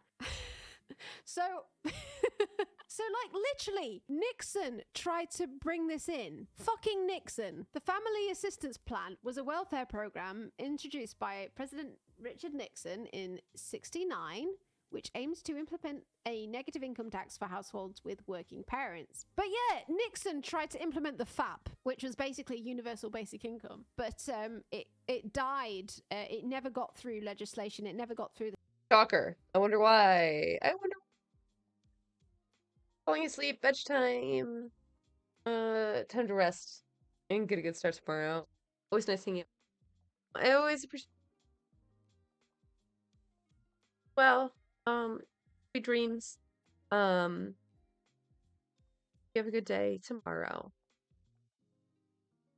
The Senate. There's a lot of Democrats and a lot of the Republicans as well, and a lot of the Democrats were like, we don't want a FAP because we think that it will make people lazy and we're brain broken by neoliberalism and we don't want a FAP. So America didn't FAP in the end, but it nearly became a thing implemented by fucking Nixon, guys. But no FAP prevailed. But yeah, like the America never FAPs in the end. It just edges us forever.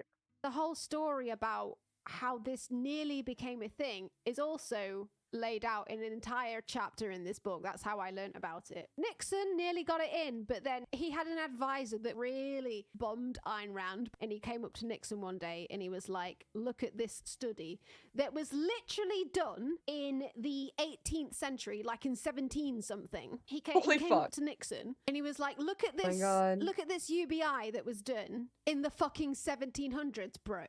It didn't turn out very well. Therefore, you shouldn't do it now. Like, not taking into account that the 1700s Surely nothing has changed since then. Surely. was way fucking different.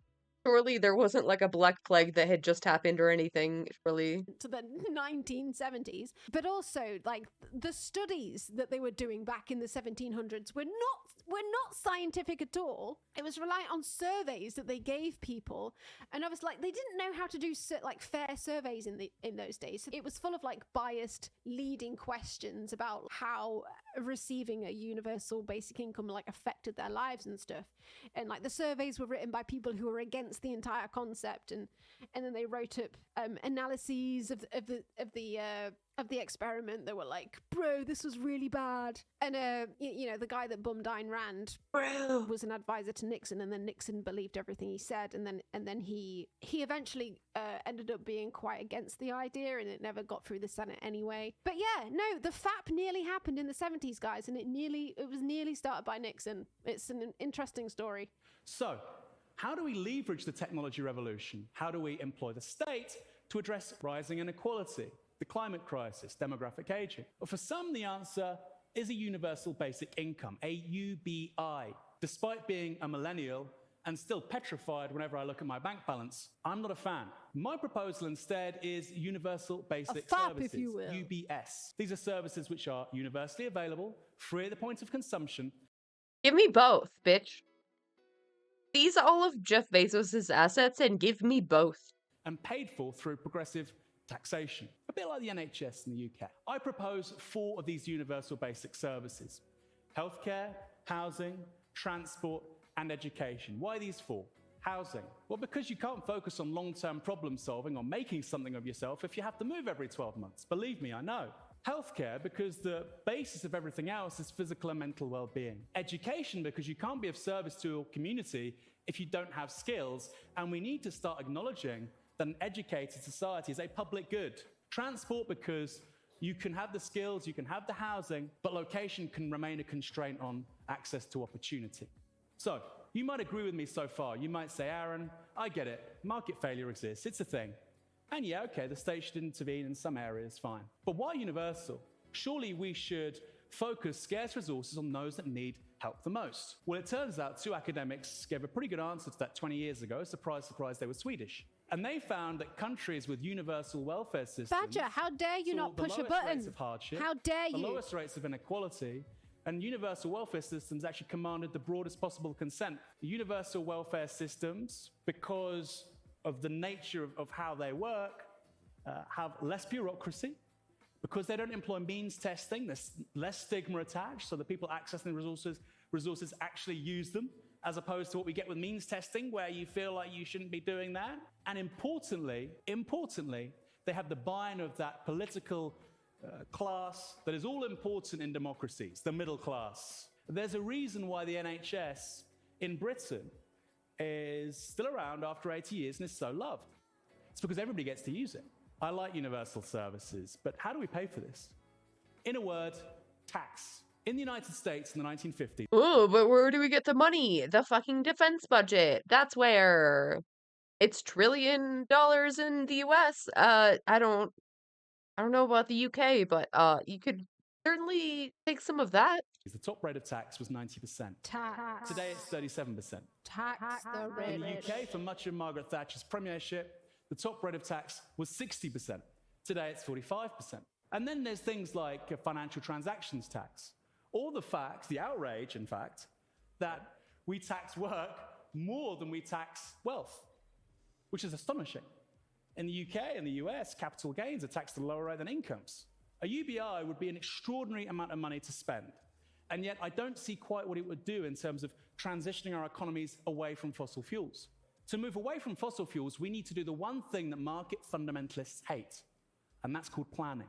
I remember when I used to be on the dole many, many years ago, and they used to make you go to the job center like at least once a week. Back when I was on it, I believe I had to prove that I'd had at least like 3 job interviews like that week. Or if you're unable to work, you have to prove that you're unable to work. You have to like go to the welfare people and be like, oh, I'm so unable to work. Look at how mentally incapable I am, or how physically incapable I am. And that in itself, having to prove that you're unable to work, that system in itself incentivizes you to remain in that position of being unable to work, rather than just giving people money, rather than just giving people a certain amount that will allow them to live. I think a lot of those people who are relying on the welfare system at the minute would actually get the motivation to be like, actually, I probably can work. There's a lot of people who are stuck in the welfare system right now that are trying to prove to the welfare system that they can't work, are probably doing that because they're scared that if they can't prove to the welfare system that they can't work, then they'd have less money if they can't get an actual like job. So they're stuck in this cycle of trying to prove to the welfare system that they're actually not capable of working, which in itself is damaging to like your mental psyche.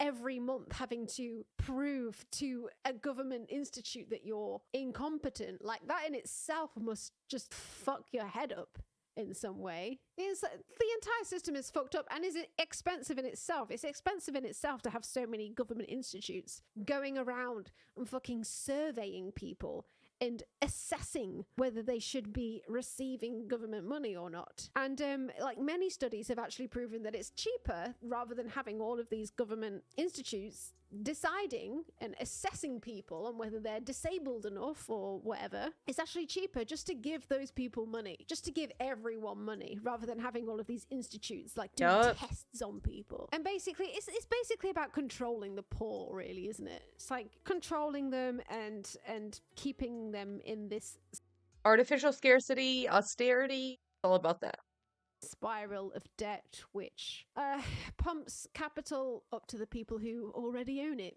You know, pumps money up to the people who already have it. No one likes being useless. People do like work. They don't like being taken advantage of and worked to death. Yeah, you feel worthless even if you wanted to work.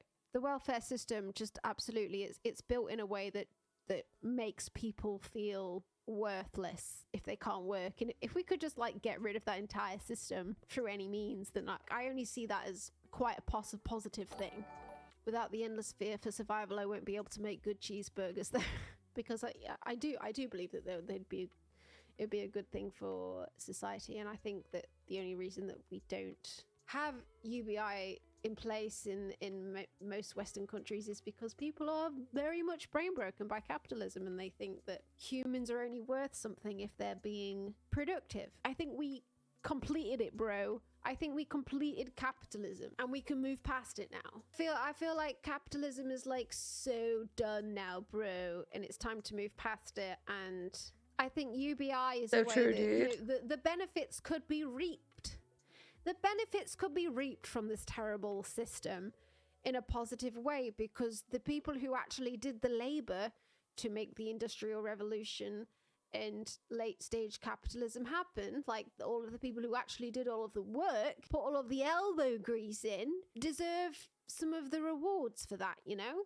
And I feel like UBI could actually be a way of rewarding the people who actually did the work. But to get it implemented in Western society when we're so brain broken, I mean, that's an entirely different issue, isn't it, you know?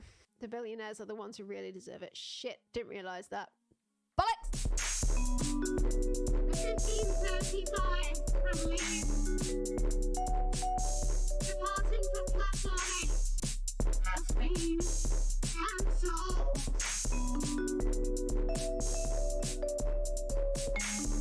Because of industrial action, bitches!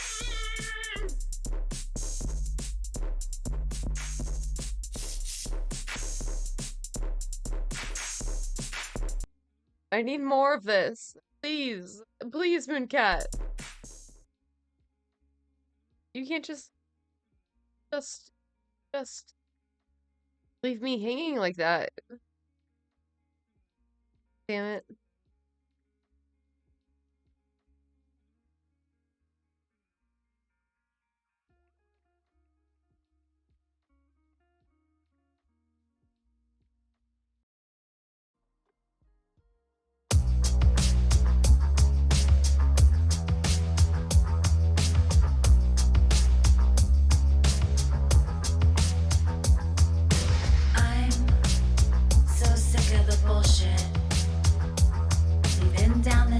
same road so many times.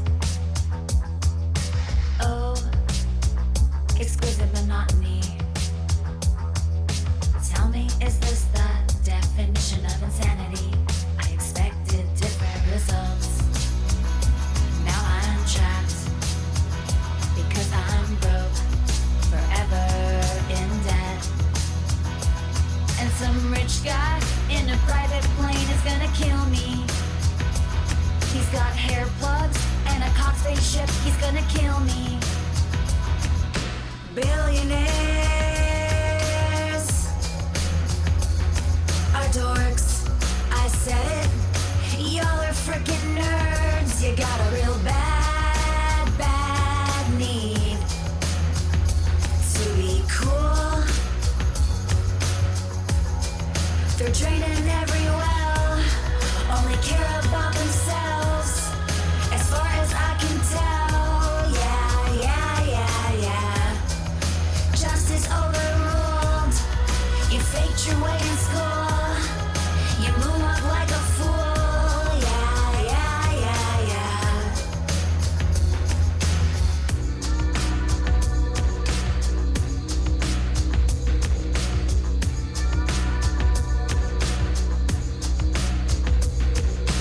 I'm so tired of screaming from every mountaintop about what's the problem.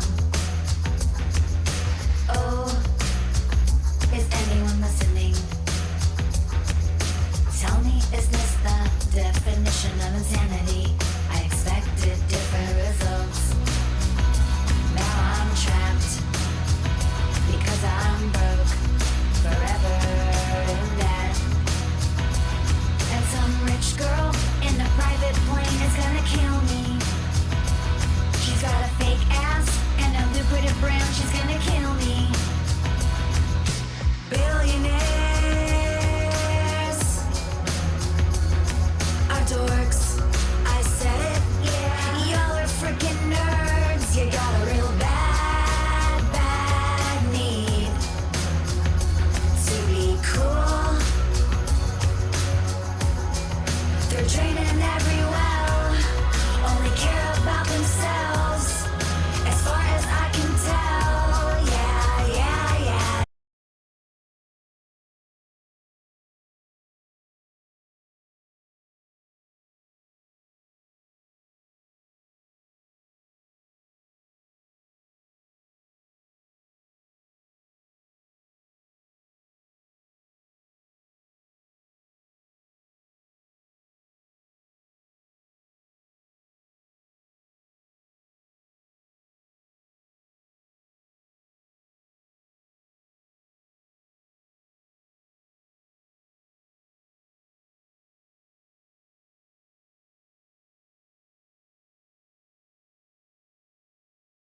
Good.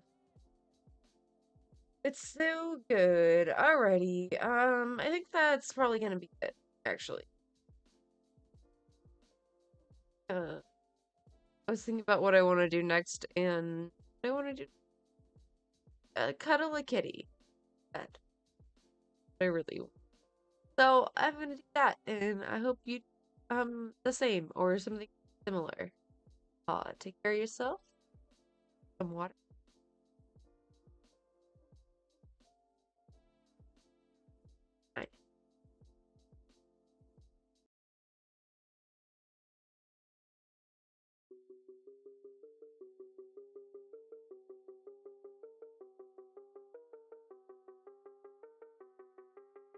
I took people's drop boxes. I was like, "Are you a conservative, ma'am?" And like an old lady would be like, "Yeah, I'm a conservative," and I would fucking deck her, take her ballot, and just rip it apart right in front of her face. I was like, "You're not allowed to vote this way in California." That's right, bitch.